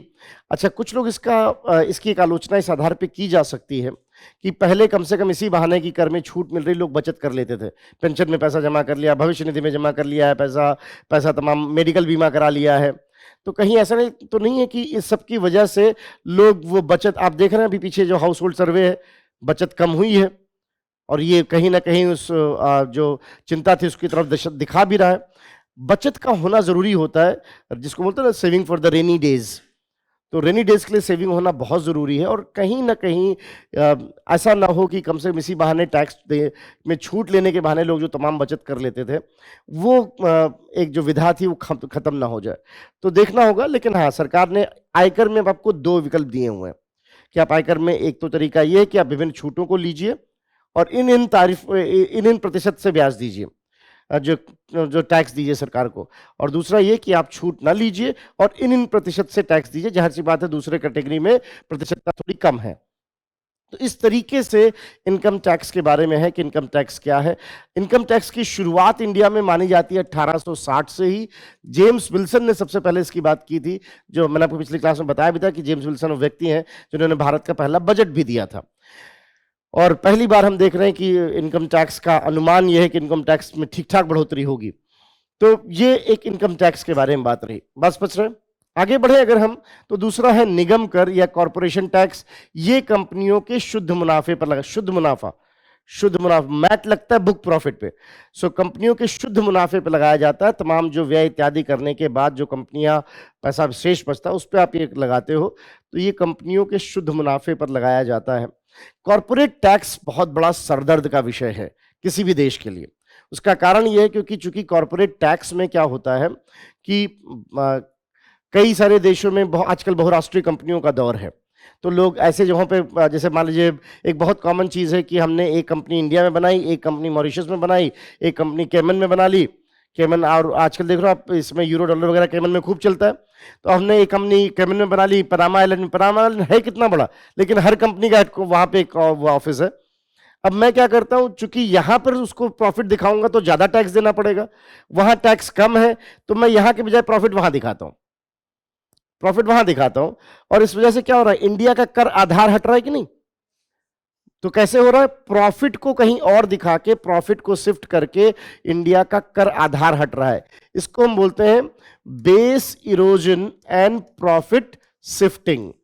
Base erosion and profit shifting, ये पूरे दुनिया में बहुत बड़ी चुनौती रही है कॉर्पोरेट टैक्स में। प्लस एक शब्द होता है कर प्रतिहार। कर प्रतिहार का आशय ये होता है कि आप जो है, जो सिस्टम में लूपहोल है उसका दुरुपयोग करके, सिस्टम में लूपहोल का दुरुपयोग करके आप कर को बचाएं। अब जैसे ये जो मैंने आपको तरीका बताया कि लोग ऐसा करते हैं, ये इस नियमों के अंतर्गत है, क्योंकि मॉरिशस इंडिया का एक एग्रीमेंट है, डबल टैक्सेशन अवॉइडेंस एग्रीमेंट, जिसको बोलते हैं DTAA। मतलब अगर आप इन दोनों देशों में, तो एक ही जहां आपको टैक्स देना है, एक ही जहां टैक्स देना है। ऐसा आपके नीदरलैंड्स के साथ है। इसलिए देखिए टेस्ला इंडिया आ रही है, लेकिन वो है यूएस की कंपनी, पर वो पहले नीदरलैंड में अपना रजिस्ट्रेशन करा दी, वहां से आएगी। मतलब जो इंडिया में टेस्ला आएगा वो नीदरलैंड वाला टेस्ला रहेगा। और आई होप आप जानते हो कि टेस्ला और रिलायंस का एग्रीमेंट भी हो गया है, तो अब वो यहां से आएंगे।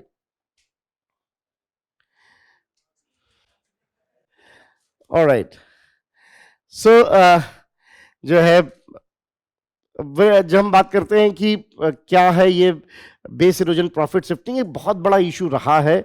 और इसीलिए ओईसीडी देश किनको कहते हैं, ओईसीडी कहा जाता है 38 अर्थव्यवस्था की जो बड़ी अर्थव्यवस्थाएं हैं उनका, इसीलिए मैं उसको क्लब बोलता हूं कि ये 38 बड़ी अर्थव्यवस्थाओं का दरअसल एक क्लब है, जिसको आप ओईसीडी देश कहते हो। ओईसीडी ने बार बार इस पर चिंता जताई है कि ये कई सारे देशों में प्रॉफिट शिफ्टिंग हो रही है। इसका विकल्प क्या है, इसके विकल्प के तौर पर ये आपको जरूर ध्यान रखना चाहिए, हालांकि क्वेश्चन पीछे पूछा जा चुका है, लेकिन इसके विकल्प के तौर पर वर्ष 2021 में एक वैश्विक कॉरपोरेट टैक्स रिफॉर्म की बात कही गई कि वैश्विक स्तर पर निगम कर में सुधार किए जाएं। दो बातें यहां पर की जा रही हैं, जिनको दो पिलर कहा जा रहा है, दो स्तंभ कहा जा रहा है। पहला तो ये कि हर देश से सुनिश्चित करे कि न्यूनतम निगम कर 15% होगा। जैसे अभी क्या है, भारत में अगर हम करें तो 22% के आसपास, इफेक्टिवली 24% के आसपास जाता है। किसी देश में आप, अब वही आयरलैंड में आप जाइए 6% है, तो जाहिर सी बात है लोग प्रॉफिट शिफ्ट करेंगे कि नहीं। तो ये कहा गया कि हर देश न्यूनतम 15% जो है निगम कर रखे, ये अनिवार्य रूप से रहे। अगर उससे कम रखते हैं तो अपनी जेब से भरपाई करें वो दूसरे देशों को। और दूसरा ये कहा गया, अब यहां पे एक चीज और भी समझनी है, जो मैंने आपको कहा कि निगम कर के साथ आपको देखना है। अगर आप पीछे जाओ आज के से 20 साल पहले, तो 20 साल 25 साल पहले ये जो डिजिटल कंपनियां थी, इनका कोई बड़ा वर्चस्व था नहीं।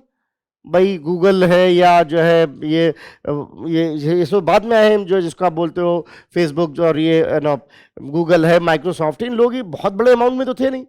तो इनकी हम नजर, इनकी अनदेखी करते, एक तरह से इनकी अनदेखी हो जाती थी। धीरे धीरे इनका प्रॉफिट, अब देखिए जकरबर्ग हैं, सबसे ज्यादा प्रॉफिट कमा रहे हैं फेसबुक से, ट्विटर से, और अब तो ट्विटर खैर एलन मस्क के पास गया। सो फेसबुक है आपका, जो है व्हाट्सएप है, ये सब जो सोशल मीडिया प्लेटफॉर्म है, अच्छा खासा पैसा कमा रहे हो। और वो क्या करते हैं, लगभग ना के बराबर टैक्स दे रहे हैं।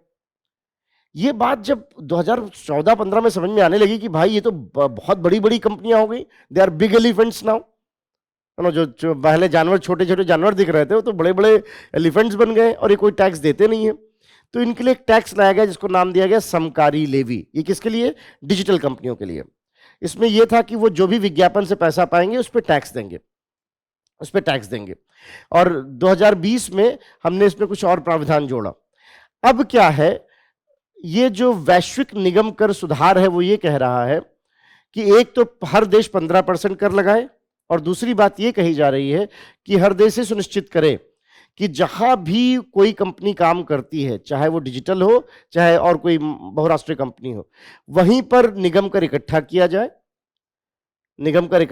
जाए, और एक कॉमन पूल में ले जाया जाए जो सभी देशों का मिलकर बनेगा, एक कॉमन पूल में, और फिर वहां से निगम कर क्या वितरण हो। मतलब अब वितरण देशों के बीच में होगा। तो भारत सैद्धांतिक रूप से इसमें तो तैयार था, पहले बहुत हम अग्रेसिव भी थे, लेकिन पिछले कुछ महीनों से हम देख रहे हैं कि भारत में अच्छा प्रत्यक्ष करों के लिए जो शीर्षस्थ संस्था है उसको आप बोलते हो central board for direct taxes, CBDT, central board for direct taxes. CBDT के अधिकारी अब ये कहते नजर आ रहा है कि ऐसा लग रहा है कि इंडिया का इसमें थोड़ा नुकसान हो सकता है, क्योंकि समकारी लेवी में अच्छा खासा पैसा मिल रहा है। तो इसलिए मामला थोड़ा विचाराधीन है। कायदे से 2023 में हो जाना चाहिए था, लेकिन अभी विचाराधीन है, अभी ये पूर्णतः लागू नहीं किया गया है। और इसीलिए मुझे ऐसा लगता है अनुमान कि हाँ शायद इस पर कुछ पूछा जा सकता है, क्योंकि काफी विमर्श में रहा है इस बीच। समकारी लेवी भी पूछ सकते हैं वो कि समकारी लेवी क्या, इसमें जो भी विज्ञापन होता है उसमें 6% का टैक्स विज्ञापन के साथ जुड़ के आता है, 6% का। और कुल प्रॉफिट पे उनके जो उनका जो कुल बिजनेस है उस पर हम 2% का टैक्स लगाते हैं, क्योंकि प्रॉफिट तो नहीं जान सकते, तो कुल बिजनेस पे 2% का, और जो एड से प्रॉफिट है उस पर 6% का जो है टैक्स का प्रावधान है। तो ये आपको पता होना चाहिए समकारी लेवी क्या है, निगम कर क्या है, निगम कर में क्या सुधारों की बात कही गई। बात स्पष्ट हो रही? तो ये इसके अलावा जो है एक और बड़ा जो है अगर हम बात करें प्रत्यक्ष करों में, तो इसको हालांकि बाद में ऐड किया गया 1980 के दशक में, जिसको हम बोलते हैं मिनिमम अल्टरनेटिव टैक्स या मैट। मैट क्या है? एक अगर एग्जांपल से समझें कि मान लीजिए मेरी कंपनी में बैलेंस शीट, आप समझते हो ना, कंपनी का एक बही खाता होता है, तो उसमें मैंने 100 रुपए की आमदनी की है, 100 रुपए का राजस्व आया है, और हमने 90 रुपए खर्च किए हैं, तो 10 रुपए पे टैक्स लगना चाहिए। पर मैं क्या कर रहा हूं फिर, अब इस 10 रुपए पे कुछ इधर उधर के व्यय दिखा दे रहा हूं, बेमतलब वाले व्यय दिखा रहा हूं, कि जो है जैसे मान लीजिए मैंने आपको दिखा दिया कि हाँ मैंने लोगों को बोनस दिया है, अपनी कंपनी के लोगों को दीपावली में इतना बोनस दे दिया, ये कपड़े दे दिए, इस तरह की चीजें दे दी, तो खर्चा तो है, तो उसमें तो प्रॉफिट नहीं, टैक्स नहीं लगना चाहिए। ऐसा लोग करते हैं, कर रहे थे। स्पेशली ध्रुव मानी जी के बारे में कहा जाता मैट लाया ही उनके लिए गया था। तो अब ये जब सब बातें हो रही थी तो ये हुआ कि नहीं बॉस, ये तो तरीका ठीक नहीं है। तो आपको क्या करना होगा, अपने बुक प्रॉफिट पे, जो बैलेंस शीट पे, वहां मैंने नेट बोला था निगम में, अब मैं बोल रहा हूं बुक प्रॉफिट पे, जो बैलेंस शीट में आपके प्रॉफिट दिख रहा है उस पे आपको कुछ कर देना ही होगा। बाकी अगर कुछ डिफरेंस आया तो क्रेडिट हो जाएगा। और इसको हम बोलते हैं न्यूनतम वैकल्पिक कर। तो किस पे लगता है? बुक प्रॉफिट पर लगता है। बुक प्रॉफिट का मतलब बैलेंस शीट वाला जो प्रॉफिट है उस पर लगता है। पहले वैल्यू ज्यादा थी, अब इसको 15% कर दिया गया है। पहले 18.5% थी, अब 15%, मतलब इतना तो आप टैक्स दोगे प्रॉफिट पर। और उसके बाद अगर आपका निगम कर इससे ज्यादा बनता है तो डिफरेंस देंगे, नहीं बनता है तो जो है आपको क्रेडिट कर दिया जाएगा डिफरेंस। बट अब कम से कम आपके पास 15% तो आपको देना ही देना है। आप ऐसे समझो, बुक प्रॉफिट पर, अगर प्रॉफिट बैलेंस शीट में प्रॉफिट दिख रहा है तो आपको इतना तो कर देना ही है। और उसके बाद हमें ये भी अंदाजा लग जाता है कि आप बेमतलब के वे क्यों कर रहे हो। तो आपको अपने इम्तिहान के लिहाज से इतना ध्यान रखना है कि मैट कितना है, अभी 15%। किस पे लगाया जाता है? बुक प्रॉफिट पर, नेट प्रॉफिट पर नहीं। जबकि निगम कर किस पे लगता है? जो है नेट प्रॉफिट पर। ठीक, तो ये कुछ है। इसके अलावा प्रत्यक्ष करों में एक और बहुत बड़ा कर है और बहुत बड़ा सरदर्द है इंडिया के लिए, जिसको हम बोलते हैं capital gains tax. Capital gain tax, capital gains. अभी आपने 2 दिन पहले शायद न्यूज पढ़ा भी हो, कैन एनर्जी ग्रुप फिर हल्ला मचा रहे हैं की जो है, क्योंकि कैपिटल गेन्स का मामला है। कैपिटल गेन्स क्या होता है कि आपकी पूंजी में जो बढ़ोतरी हुई हो, जो पूंजी में बढ़ोतरी हुई है उसमें, जैसे मान लीजिए कि मैंने कोई मकान खरीदा और जब मैं मकान बेचने जा रहा हूं तो जो पूंजी में बढ़ोतरी हुई है, जो पूंजी में बढ़ोतरी हुई है, स्वतः जो बढ़ोतरी हुई, उस पर कर लगाया जाता है, जिसको हम बोलते हैं कैपिटल गेन्स टैक्स। मान लीजिए मैंने सोना खरीदा, अब सोने में देख रहे हैं इस समय बिल्कुल हाहाकार मचा हुआ है, जिस तरह से वो बढ़ रहा है, और अभी तो बढ़ेगा क्योंकि हर देश खरीदना चाह रहा है। चाइना मान ही नहीं रहा। चाइना ने पिछले 1-1.5 साल में जो है टनों सोना खरीद लिया। चाइना की पीपल्स बैंक ऑफ चाइना, जो उनका केंद्रीय बैंक है, आरबीआई भी काफी सोना खरीद रहा है। ये आजकल केंद्रीय बैंक बहुत सोना खरीद रहे हैं। इसलिए मैंने क्लासेस वालों को ध्यान होगा, मैंने तब अनुमान लगाया था कि इस साल के आखिर तक आते आते सोना यहाँ तक पहुंच जाएगा। तो वो स्वाभाविक, इसलिए नहीं कि कोई गेस कर रहे थे हम उसको लॉजिकल कंक्लूजन पे ले जा रहे थे कि हाँ इस वजह से ऐसा लग रहा है। सो अब जब इतनी बड़ी मात्रा में सोना खरीदा जा रहा है तो जाहिर सी बात है प्राइसेस बढ़ेंगे। अब मान लीजिए मैंने सोना खरीदा और उसकी प्राइस बढ़ गई, तो इस पे जो टैक्स मिला, इस पे जो मुझे पूंजी में लाभ मिला, उस पे टैक्स लगेगा, उसको बोलेंगे capital gains tax. Capital gains tax, इसीलिए सोवरेन गोल्ड बॉन्ड में आप उसमें छूट देते हो और नेट पे तो जीरो है वो। सो अगर हम बात करें तो सोना हुआ, मकान हुआ, इस तरह की कोई भी पूंजी है उसमें बढ़ोतरी हुई है, तो जब उसको बेचेंगे, जब उसको रियलाइज करेंगे, तो बेचते समय जो आपको पूंजी में बढ़ोतरी हुई है उस बढ़ोतरी पर आपको कर देना होगा, कैपिटल गेन्स टैक्स। अच्छा, ये छोटे मोटी करों की बात नहीं हो रही, फुटकरों की। आप देखिए बड़े बड़े ग्रुप, वोडाफोन ग्रुप के ऊपर एक केस चल रहा है, कैन एनर्जी है, बड़ी एनर्जी का संस्था है, उनके ऊपर एक केस चल रहा है। पर कैपिटल गेन्स टैक्स में लेकर थोड़ा सा हमारे साथ आप कह सकते हो कि थोड़ा वो एम्बेरसमेंट का सिचुएशन हो गया था, क्योंकि हमने 2012 में एक नियम बनाया कैपिटल गेन्स के मामले में, कि ये नियम कैपिटल गेन में अब लागू होगा जो पीछे से भी लागू होगा, है ना। सो रेट्रोस्पेक्टिवली भी आप उसको यूज करोगे। उस बात को लेकर हम 2 केस हार गए अभी हेग कोर्ट में, एक जो है वोडाफोन का केस और एक कैन एनर्जी का। इसलिए सरकार ने उस प्रावधान को अब समाप्त कर दिया है। हालांकि उस पर ऑलरेडी सब प्रश्न आ चुका है, तो मैं इसको यहां पर इम्तिहान के लिहाज से बहुत नहीं, संपत्ति कर को हमने अब समाप्त कर दिया है, तो वो आप चाहे तो वहां पे करेक्ट कर लीजिएगा, संपत्ति कर अब नहीं है, उसको हमने डिसकंटिन्यू कर दिया है। और कैपिटल गेन्स टैक्स के हम प्रावधान को और बेहतर बनाने की दिशा में लगातार कार्य कर रहे हैं। तो ये कुछ आपके प्रत्यक्ष करों की बात थी, बात स्पष्ट रही। कॉर्पोरेट टैक्स पे, आयकर पर मैं इस बार ज्यादा आप चाहूंगा कि आप अपना ध्यान रखें, क्योंकि 2 बड़ी घटनाएं हुई, दोनों मैंने आपको बताया, आयकर में क्या हुआ है और कॉर्पोरेट टैक्स में क्या हुआ है। क्लियर। एक छोटी सी बात यहाँ करों के बारे में और समझ लेते हैं। अगर हम प्रत्यक्ष करों की बात करें, कि प्रत्यक्ष करों में लगातार कर सुधारों की बात होती रही है, कि प्रत्यक्ष करों को और बेहतर किया जाए और ठीक किया जाए। इसमें एक पारसारथी सोम समिति ने डायरेक्ट टैक्स कोड डीटीसी की बात कही, कि डायरेक्ट टैक्स कोड बनाया जाए, एक डीटीसी की प्रक्रिया हो, जिसके अंतर्गत कुछ सुधारों की बात कही गई। एक तो सबसे पहले ये कहा गया कि जो पुराना इनकम टैक्स एक्ट है, जो आयकर अधिनियम 1961 है, काफी पुराना हो गया है, उसको नए सिरे से दोबारा बनाया जाए और कर प्रतिहार जैसे मामलों में कुछ चीजें लाई जाएं। हालांकि जो पारसारथी सोम ने डायरेक्ट टैक्स कोड की बात कही थी 2010 में, उसमें बहुत कुछ तो नहीं हो पाया। हाँ, 2017 में जरूर एक डेवलपमेंट हुआ, और उस साल के इम्तिहान में था भी वो, कि उस साल उसके अगले साल में जब भी रहा हो, जिसको हम बोलते हैं जनरल एंटी अवॉइडेंस रूल।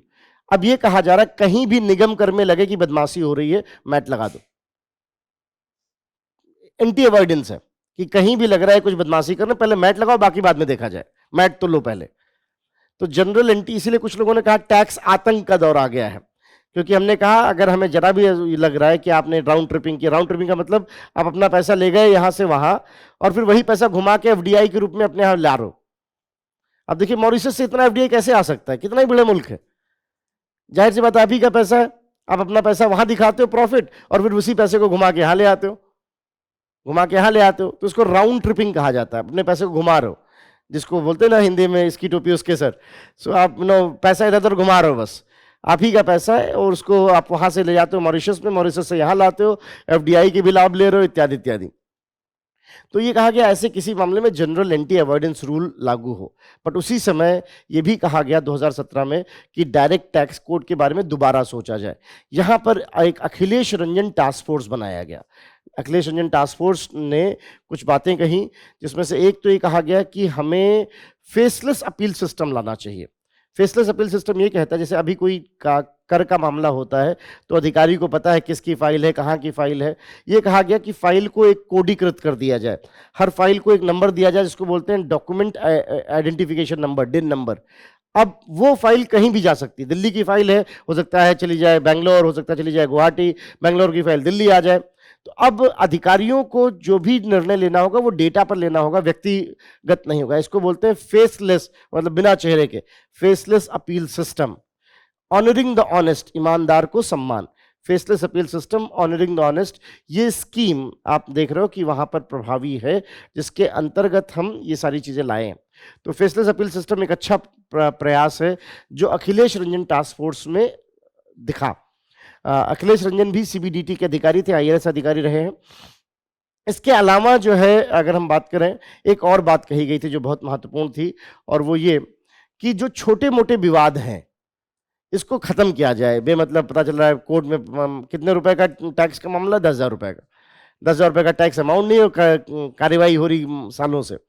इसको नाम दिया गया विवाद से विश्वास। विवाद से विश्वास, बहुत सारे केस सॉल्व किए गए इस बार भी। अब जैसे मैम ने कहा है कि 2015 से पहले 10,000 के जितने भी टैक्स के केस हैं उसको हम वैसे ही फ्री कर रहे हैं, कोई फायदा नहीं, वैसे भी आएगा, है नहीं, फायदा नहीं है, हटाओ, जाने दो। 2010 से पहले वाले जितने 15,000 रुपए तक के केस हैं उसको हमने फ्री कर दिया कि अब इसमें अगर इतने रुपए तक का विवाद है तो उसको हम अपने तरफ से ही न्यूट्रलाइज कर रहे हैं। इस बार के बजट में दिखा है, ये पहली बार दिख रहा है कि जो ऑनरिंग द ऑनेस्ट और ये जो आपका विवाद से विश्वास है इसको संस्थागत किया जा रहा है। अभी तक तो कहा जा रहा था कि ऐसा करो, लेकिन अब ऐसा लग रहा है कि विवाद से विश्वास को संस्थागत किया जा रहा है। संस्थागत करने का मतलब कि वो बजट में दिखाई पड़ेगा हर साल कि हाँ इस साल तक के इतना छूट दिए जा रहे हैं इत्यादि। तो इसको भी थोड़ा ध्यान रखिएगा। हालांकि पीछे एक आध बार ये भी कि कुछ भी इसी तर्ज पर कुछ चीजें अप्रत्यक्ष करों में भी आनी चाहिए। तो ये मोटा मोटा बात थी कि प्रत्यक्ष करों में क्या, प्रत्यक्ष कर सुधारों में क्या। प्रत्यक्ष कर प्रगतिशील होते हैं, लेकिन प्रत्यक्ष कर के केस में उनको ट्रैक करना थोड़ा मुश्किल होता है, थोड़ा मुश्किल होता है।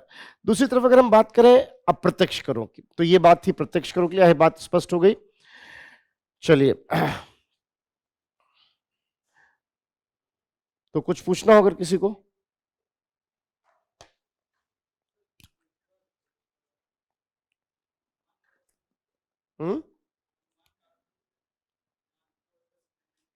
आप थोड़ी आवाज बढ़ा सकते हैं अपनी जी। सर मैं ये कह रहा था कि ये जो आपका अनुमान काराधन है, प्रिजम्पटिव काराधन यहाँ लिखा हुआ है, तो सर इसमें जो लिमिट बढ़ाया गया है तो इसमें दो तरीके का लिमिट है, एक डॉक्टर्स, इंजीनियर और वगैरह के लिए और एक व्यवसाय लोगों के लिए। तो ये सर रेंज बढ़ाने का क्या मतलब है? देखिए, प्रिजम्पटिव टैक्स कोई टैक्स नहीं होता, वो एक तरह का एडवांस जमा होता है। एडवांस, जहां हमें ये लगता है कि यहाँ कर प्रतिहार की संभावना ज्यादा है वहां हम ज्यादा बड़े मात्रा में प्रिजम्पटिव टैक्स रखेंगे।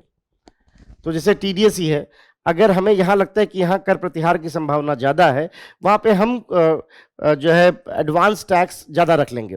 उससे फायदा यह है कि दूसरा पक्ष जब बिल्कुल सुदृढ़ होगा, उसके पास आंकड़े बिल्कुल ठीक होंगे, वो कर की चोरी नहीं कर रहा होगा, तभी वो सामने आएगा और विवरण उपलब्ध कराएगा। तो वो एक तरीका है, एक व्यवस्था है जिसके माध्यम से जहां ये लगता है कि कर प्रतिहार की संभावना ज्यादा है वहां पे हम प्रिजम्पशन अमाउंट को बढ़ा देते हैं। वो एक तरीका है प्रिजम्पशन अमाउंट को बढ़ाने का। उसी के अंतर्गत ही होते हैं, उसी में ही संशोधन। प्रिजम्पटिव टैक्स जो भी आप टैक्स लगाओगे किसी भी प्रकार का, उसके लिए आप आयकर अधिनियम में संशोधन करोगे। मैंने आपको पहले भी कहा कि उसके लिए फिर आपको एक धन विधेयक लाना होगा, उसके लिए उसके अंतर्गत आप एक धन विधेयक के अंतर्गत इन सब चीजों को सुनिश्चित करते हो। चलिए, तो ये बात थी प्रत्यक्ष करों के बारे में। आई होप आप इस डिस्कशन से लाभान्वित हुए। आगे बढ़े अगर हम अप्रत्यक्ष करों के बारे में, अप्रत्यक्ष करों में दो बातें यहां समझने की जरूरत है। जैसे मैंने आपसे कहा कि अप्रत्यक्ष कर किन्हें कहा जाता है। अप्रत्यक्ष कर से आशय उन करों से होगा जिनमें करापात और जो है कराघात, या जिसको आप इम्पैक्ट और इंसिडेंस बोलते हो, के बिंदु अलग अलग हों। अगर बिंदु अलग अलग हो तो आप इसको कहते हो कि अप्रत्यक्ष कर है। और अप्रत्यक्ष कर दरअसल उपभोग पर दिखाई पड़ते हैं, जबकि अभी हमने देखा जो प्रत्यक्ष कर थे ज्यादातर किस पे थे, आय पर थे या पूंजी पर थे। ये उपभोग पर, आप कोई चीज खरीद रहे हो, आप कोई कहीं किसी चीज का उपभोग कर रहे हो, उन सब चीजों में आप अप्रत्यक्ष करों का उपयोग करते दिखाई पड़ते। उपभोग किसी भी प्रकार का हो सकता है, उपभोग व्यक्तिगत हो सकता है, पूंजीगत हो सकता है, संस्थाओं हेतु हो सकता है। अप्रत्यक्ष करों के संदर्भ में दो बातें समझने की जरूरत है कि पहले तो कि अप्रत्यक्ष कर को हम मोटा मोटा दो हिस्से में बांट सकते हैं। एक वे अप्रत्यक्ष कर जो भारत की आर्थिक सीमा के अंदर बनने वाले उत्पादों पे लग रहा हो, वे अप्रत्यक्ष कर जो भारत की आर्थिक सीमा के अंतर्गत बनने वाले उत्पादों पे लग रहा हो, विभिन्न प्रकार की चीजें हो सकती हैं। और एक अतिरिक्त ये भी हो सकता है कि मान लीजिए कोई उत्पाद बाहर से आयातित या निर्यातित किया गया हो, उस पर भी हम कर लगा सकते हैं। आयात कर, निर्यात कर दोनों लगता है। ये जो कर है इसको हम क्या बोलेंगे, सीमा शुल्क। आप देख रहे हैं दो तरह से हो गया। इसीलिए पहले हम अप्रत्यक्ष करों को, जैसे मैंने आपको बताया था, प्रत्यक्ष करों में प्रत्यक्ष करों के लिए शीर्षक संस्था क्या, सीबीडीटी। अप्रत्यक्ष करों के लिए है central board for indirect taxes and custom, CBIC. पहले इसको बोलते हैं central board for excise and custom, क्योंकि एक्साइज वस्तुतः उत्पाद शुल्क होता है, तमाम चीजों पे लगाया जाता है। पर आप जीएसटी आने के बाद आप बोलते हो इसको central board for indirect taxes and custom. Custom क्यों? क्योंकि कोई भी चीज बाहर से आ रही है, तो मान लीजिए अगर ये देश की सीमा है, कोई ये देश की सीमा है, इस देश की सीमा में कोई भी चीज बाहर से आ रही है या बाहर को जा रही है, इस पे जो कर लगा, इसको आप क्या बोलोगे? ये सीमा शुल्क है। आयात शुल्क भी सीमा शुल्क है, निर्यात शुल्क भी सीमा शुल्क है। कई बार इसको टैरिफ भी बोलते हैं, टैरिफ भी कहा जाता है। तो अब ये जो शुल्क है, ये कितना लगना चाहिए? आपको नहीं लगता कि मान लीजिए उदाहरण के लिए कोई चीज चाइना से आ रही है, कोई चीज चाइना से आ रही हो और आपने उस पर बहुत ज्यादा आयात शुल्क लगा दिया, तो चीज इंडिया में महंगी हो जाएगी, तो कोई वहां की चीजें तो खरीदेगा नहीं, इससे चाइना के व्यापार को नुकसान होगा। इसीलिए आप WTO में आगे, जब WTO की बात करेंगे थोड़ा बात करेंगे कि इसीलिए कहा जाता है कि इन सब चीजों में, इन सब मामलों में एक नियम होने चाहिए। WTO का यही काम है कि नियमों को, हर एक वस्तु पर अधिकतम कितना आयात या निर्यात कर लग सकता है, उसकी एक सीमा है, एक सीलिंग लिमिट है। उस सीमा को कहा जाता है कि ये बाउंड रेट है। तो सीमा शुल्क के मामले में एक उच्चतम सीमा भी होती है जिसको हम बोलते हैं बाउंड रेट। हालांकि बाउंड रेट से ऊपर जाके भी सीमा शुल्क लगता है दो मुख्य प्रकारों से। इन दोनों प्रकारों को आपको पता होना चाहिए, अक्सर आप सुनते हो। जैसे मान लीजिए कोई चीज चाइना, ये पेंसिल है, ये चाइना में $10 की है, पर वो हमें बेच रहे हैं $5 में, $7 में। उनकी अपनी बाजार में $10 की है, हमें $5 में बेच रहे हैं, और उसकी वजह से हमारे जो स्थानीय उत्पादक हैं उनको नुकसान हो रहा है। ऐसा नहीं लग रहा कि वो अपनी चीजों को डंप कर रहे हैं हमारे मार्केट में? अब ऐसा क्यों हो सकता है? या तो प्रोडक्ट इंफीरियर है, आउटडेट है, कोई चीज खराब हो रही है, आप वहां डंप कर दो। एक्सपायरी स्लिप भी तो बदलनी है, बस एक्सपायरी स्लिप बदलनी है। जिस देश में नियम इतने सुदृढ़ ना हो, आसानी से आप बेच दो। तो इस तरीके की चीजें कर सकते हैं कि वो डंप कर रहे हैं, या हो सकता है जानबूझ के आपके बाजार को खराब करना चाहते हो, क्योंकि अगर वो लगातार सस्ते में देंगे तो जो स्थानीय उत्पादक है वो खत्म हो जाएंगे। अगर एक बार स्थानीय उत्पादक खत्म हो गए तो फिर वो मोनोपोलाइज कर सकते हैं अपने हिसाब से, फिर मनमान नहीं करें। ऐसे केस में सीमा शुल्क अतिरिक्त भी लगाया जा सकता है। इसको हम क्या बोलेंगे? एंटी डंपिंग शुल्क, एंटी डंपिंग शुल्क। अच्छा, ऐसा भी हो सकता है, आई होप एंटी डंपिंग समझ में आ गया। जो लोग ऑनलाइन में, उनसे कहूंगा कि आप इसको फिर अगर बात ना हो तो एक बार वीडियो आप वापस जाके भी देख लीजिएगा वो कि एग्जैक्टली क्या है, मर्म क्या है उसका। और दूसरी तरफ हम बोल रहे हैं काउंटर वेलिंग क्या है। मान लीजिए ये चाइना में भी $10 का है, हमें भी $10 में बेच रहे हैं, पर हमारे जो स्थानीय उत्पादक हैं इंडिया में जो बना रहे हैं वो $15 से कम में नहीं बना पा रहे हैं। तो ऐसा कैसे हो सकता है? इसका कारण यह हो सकता है कि शायद चाइना में जो नीतियां हैं वो इस तरह के उत्पादन को सहयोग करती हैं। हो सकता है इनको आसानी से ब्याज मिल जाता, कर्जा मिल जाता हो सकता है इनको जमीन सस्ती मिलती हो। तो मतलब वहां पर उस देश में इसके उत्पादन में कुछ मदद की जा रही है जिससे सस्ता पड़ रहा है। ऐसे केस में हम अपने स्थानीय उत्पादकों की रक्षा के लिए इस पर अतिरिक्त शुल्क भी लगा सकते हैं। इसको बोलेंगे काउंटर वेलिंग। सो काउंटर वेलिंग कहां है? अगर सब्सिडी इत्यादि पे लगता है। काउंटर वेलिंग कहां लग गया? सब्सिडी इत्यादि पर। एंटी डंपिंग कहां लगा? अगर उसको डंप किया जा रहा है। जैसे अभी इंडिया बहुत, आप जानते हो, इंडिया अपने कुछ उत्पादों को प्रोत्साहन के लिए PLI की बात कर रहा है। मैं आपको यहां पे एक बार बता दूं, हालांकि मैं WTO में चिन्हित करूंगा। ITA एक एग्रीमेंट होता है WTO में, उस पे हमें इस बार थोड़ा सीरियसली देखना चाहिए, क्योंकि सेमीकंडक्टर वाले मामले में इंडिया के ऊपर ये आरोप लगाया गया है कि शायद वो थोड़ा नियमों का उल्लंघन करते दिखाई पड़ रहे हैं। वो मैं WTO की का जब विमर्श आ गया तो थोड़ी इस पर बात कर लेंगे। बट हमारे ऊपर अगर हम बात करें तो जो है, जैसे हमने PLI स्कीम में बहुत सारे उत्पादन को सहयोग दिया है, तो जिन देशों को हम निर्यात कर रहे हैं वो अपने यहाँ इस पे काउंटर वेलिंग शुल्क लगा सकते हैं, लगा रहे हैं। वो अधिकार है उनका, लगाना चाहिए। अगर हमें लग रहा है कि जरूरत से ज्यादा लगा रहे हैं तो हम उस मामले को WTO ले जा सकते हैं। तो इस तरह से एक तो सीमा शुल्क हो गया, बात स्पष्ट हो गई। अब अगर हम दूसरी तरफ आए, जो देश के सीमा के अंतर्गत उत्पादन किया जा रहा हो, इसमें पहले एक तो उत्पाद शुल्क लगता था जिसको आप एक्साइज बोलते हो। इसके अलावा तमाम राज्यों द्वारा बहुत सारे शुल्क लगाए जा सकते थे, केंद्र सरकार के अपने शुल्क हो सकते थे, और इन सबकी नियमावली आपकी 7वीं अनुसूची में है कि किन विषयों पर राज्य शुल्क लगा सकता है, किन विषयों पर केंद्र शुल्क लगा सकता है। इनकम टैक्स, किस जो आपके इनडायरेक्ट टैक्सेस हैं, अप्रत्यक्ष कर, वो किन विषयों पे राज्य लगा सकता है, किन विषयों पे जो है केंद्र लगा सकता है, ये 7वीं अनुसूची में जो विषय है उसके आधार पर निर्धारित होता है। इन ये जो अप्रत्यक्ष कर लगाए जाते हैं ये 2 तरह से लगाए जा सकते हैं। इसको, इन 2 शब्दों को भी जानना जरूरी है। एक होता है जिसको हम बोलते हैं, इसको आप कह सकते हो विशिष्ट कर, और एक होता है एड वेलरम कर, और एक होता है विशिष्ट कर। क्या आशय है दोनों का? एड वेलरम कर कहा जाता है जो वस्तु पे लगाया जाता हो। जैसे मान लीजिए एक पेन है, एक पेन पे 18% जीएसटी या 12% जीएसटी, तो मतलब ये क्या है, चाहे पेन जैसी भी हो, पेन चाहे वो 1000 रुपए की हो, चाहे वो पेन 5 रुपए की हो, सब पे 18% ही लग रहा है। उसकी गुणवत्ता से कुछ लेना देना नहीं है कि पेन महंगी है तो ज्यादा लग रहा है, सस्ती है तो कम लग रहा है। एक पेन पे 18%, तो एड वेलरम कहा जाता है जहां पर वो मात्रा पे लग रही हो कि हाँ शर्ट है, शर्ट पे 18% जीएसटी है, फिर चाहे वो शर्ट पीटर इंग्लैंड की हो, चाहे वो शर्ट किसी स्थानीय उत्पादक की हो, चाहे वो बहुत महंगे उत्पादक के द्वारा दी गई, सब पे 18% लग रहा है। और अगर वही विशिष्टता पे लगने लगे, जैसे कि कार के में देखा आपने, कार में क्या होता है, अगर कार 4 मीटर से लंबी है तो उस पर अतिरिक्त कर लगाया जाता है, 4 मीटर से छोटी है तो उस पर कम कर होता है, 4 मीटर से अधिक होने पर उस पर अतिरिक्त कर लगाया जाता है। इसको विशिष्ट कर कहते हैं, स्पेसिफिक टैक्स। सिगरेट पे होता है कि सिगरेट अगर साइज छोटी है तो कम कर है, और जैसे सिगरेट की साइज बढ़ती है उस पर अतिरिक्त कर लगाया जाता है।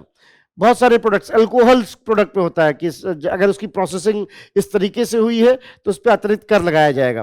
तो जब उसकी विशिष्टता पर लगाया जाए तो उसको क्या बोलेंगे, स्पेसिफिक टैक्स।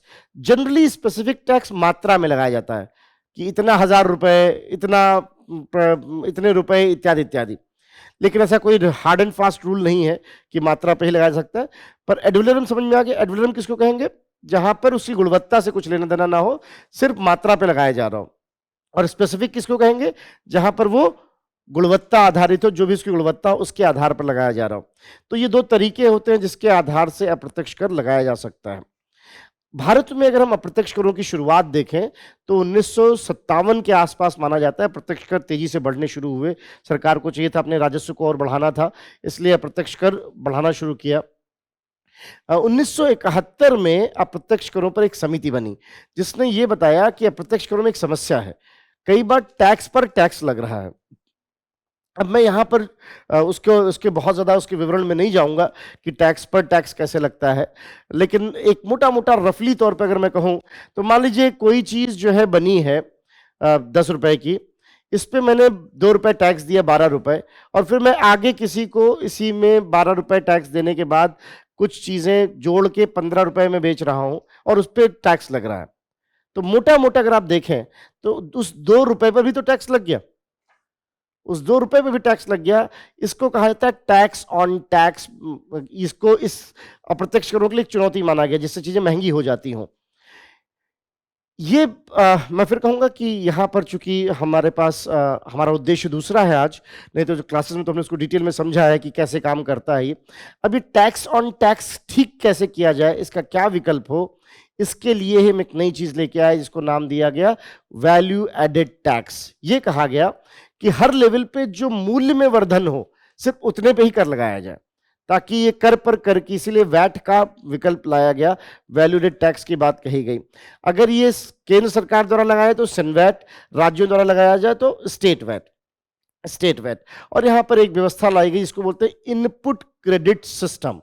इनपुट क्रेडिट क्या कहता है कि अगर आपने प्रक्रिया में कहीं भी कोई कर दिया है तो वो आप उसका क्लेम कर सकते हो, आप उसको क्लेम कर सकते हो कि मैंने पीछे इतना कर दिया है, मुझे इतने कर के लिए छूट दे दी जाए, या इतने कर को आप उस पक्ष से लीजिए। इसको बोलते हैं। अब जाहिर सी बात है जिन्होंने अभी तक इसको नहीं पढ़ा होगा उनके लिए मैं कहूँगा कि अब ये समय नहीं कि आप इनपुट क्रेडिट पे बहुत ज़्यादा ध्यान दीजिए, हालांकि रूटीन कक्षाओं की बात अलग है, लेकिन जो है मोटा मोटा आपको पता होना चाहिए कि इनपुट क्रेडिट सिस्टम वैट में लाया गया जिससे चीज़ें सस्ती होनी शुरू हो गई। तो थोड़ा मॉडवैट, पहले सबसे पहले आया मॉडवैट, जो जब परिकल्पना आई मॉडिफाइड किया जाए, इसके बाद आया सिनवैट और स्टेट वैट जो राज्यों में। जब वैट की बात आ रही थी उसी समय डॉक्टर केलकर समिति ने ये कहा कि क्यों ना हम गुड्स एंड सर्विसेज टैक्स लाएं। बात है 2002 कुछ इफेक्टिवली 2004 भी कह सकते हैं कुछ लोग, वो दोनों स्वीकार है। सो केलकर समिति ने उस समय बात कहनी शुरू की कि समय आ गया है कि हम जीएसटी लाएं। जीएसटी की बात 2006 में भी तत्कालिक वित्त मंत्री पी चिदम्बरम जी ने कहा कि हाँ जीएसटी आनी चाहिए। 2010 तक वो मान रहे थे कि हम ले आएंगे, लेकिन जीएसटी कई कारणों से नहीं आ पा रहा था, जिसको एक बड़े सुधार के रूप में देखा जा रहा था। क्या कारण था? 3-4 बड़े कारण थे। एक बड़ा कारण तो ये था कि जो उत्पादक राज्य हैं, जैसे आपका हरियाणा है, तमिलनाडु है, पंजाब है, उनको ये लग रहा था कि जीएसटी चूंकि डेस्टिनेशन बेस्ड है, जीएसटी कहाँ एकत्रित होता है? जब उसका उपभोग होता है, तो उपभोग केंद्रित है, वो डेस्टिनेशन बेस्ड है, ना कि कहाँ उत्पादन हो रहा है। इसलिए कई सारे राज्यों को, विशेषकर जो ज़्यादा उत्पादन करते हैं, उनको ये था कि जीएसटी आने से हमें नुकसान हो जाएगा, इसलिए उससे अच्छा, दूसरी चीज़ एक और होती है कर में, इसको बोलते हैं टैक्स आर्बिट्रेज। आपने भी देखा होगा कि आपको लिखा मिल जाएगा पंजाब के बॉर्डर पर कि यहाँ दिल्ली से सस्ता पेट्रोल मिलता है, यूपी के बॉर्डर मिल जाएगा ये दिल्ली से सस्ता पेट्रोल, यहीं पेट्रोल भराइए, दिल्ली से 1 रुपया कम डीजल। क्यों? क्योंकि अगर मान लीजिए उत्तर प्रदेश सरकार अपने वैट की मात्रा थोड़ी कम कर दे तो डीजल वहाँ सस्ता हो जाएगा, और भले मात्रा कम कर दिया लेकिन उसकी वजह से आसपास दिल्ली जाने वाले और दूर दराज जाने वाले सब वहीं भरा रहे हैं, तो मात्रा तो बढ़ गई टैक्स की। इस स्थिति को टैक्स आर्बिट्रेज कहा जाता है, जहां आप अपने टैक्स को घटा बढ़ाकर अपना कर राजस्व बढ़ा लेते हो। पहले जब हम उत्पाद कर लगाते थे, जैसे आपने देखा होगा पहले बहुत सारे लोग दिल्ली में गाड़ी जाके गुड़गांव से खरीदते थे क्योंकि वो सस्ती पड़ जाती थी, वो तुलनात्मक रूप से थोड़ी सस्ती पड़ जाती थी, उसमें वहाँ कर कम था, यहाँ कर ज्यादा था। जीएसटी में उन राज्यों को लगने लगा कि इसमें हमारा नुकसान हो जाएगा, तो वो उसके विरोध में थे।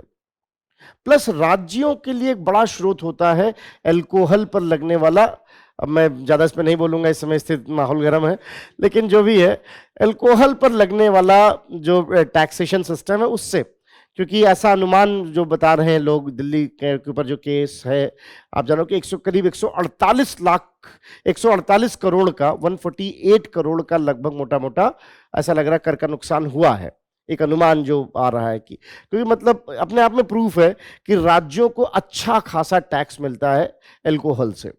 राज्य ये नहीं चाहते थे कि अल्कोहल मानव उपभोग होती, उसकी बात हो रही है। एक अल्कोहल होता है जिसको हम इस्तेमाल करते हैं टॉयलेट प्रोडक्ट्स में, स्प्रे में, डीओ में, वो नहीं, उसके लिए अलग होता है, वो जीएसटी के अंतर्गत है। तो ये जो मानव उपभोग है तो अल्कोहल है, इसको लेकर राज्य नहीं चाहते थे कि ये जीएसटी के अंतर्गत आए। इसके अलावा पेट्रोलियम बहुत बड़ा स्रोत है राज्यों के लिए राजस्व का, वो भी नहीं चाहते थे कि वो जाए। तो ये कुछ विवाद बने हुए थे जिसकी वजह से जीएसटी नहीं हो पा रहा था। फाइनली सोचा गया कि चलो फिर इन तीनों चीज़ों को बाहर कर लेते हैं। तो पेट्रोलियम को बाहर कर दिया, जीएसटी में नहीं आएगा, अल्कोहल को बाहर कर दिया, जीएसटी में नहीं आएगा, और जो राज्यों को ये चिंता थी कि हमारा राजस्व कम हो जाएगा, उनसे कहा गया आप चिंता ना करें, हम आपको अगले 5 साल तक, 2017 से 2022 तक, अगले 5 साल तक अतिरिक्त पैसा भी देंगे जो भी राजस्व में कमी आई होगी। और ये पैसा सरकार कहाँ से लाएगी? मैंने अभी बताया, सेस समझ में आया? एक सेस लगाएंगे हम जिसको नाम दिया गया जीएसटी कंपनसेशन सेस।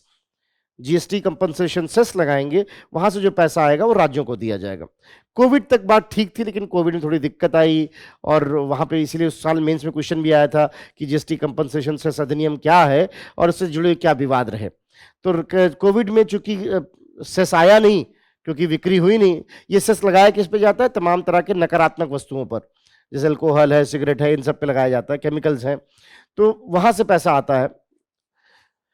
जी सर, जैसे आप बोल रहे हैं ये कोविड के बाद जो है 2022 में 1.40 का ये लाख करोड़ के आसपास एक बाजार एक कर जो है उसके अंतर्गत ये बाजार कुछ हुआ, तो मतलब ये कैसे फिर, जैसे आप बता रहे हैं कि वो जो टैक्स जो है अप्रत्यक्ष कर पे गवर्नमेंट जो है उसको कम लाभ मिल रही है, फिर ये कैसे इतना हो गया? अमाउंट तो बढ़ जाएगा ही, जाहिर सी बात है।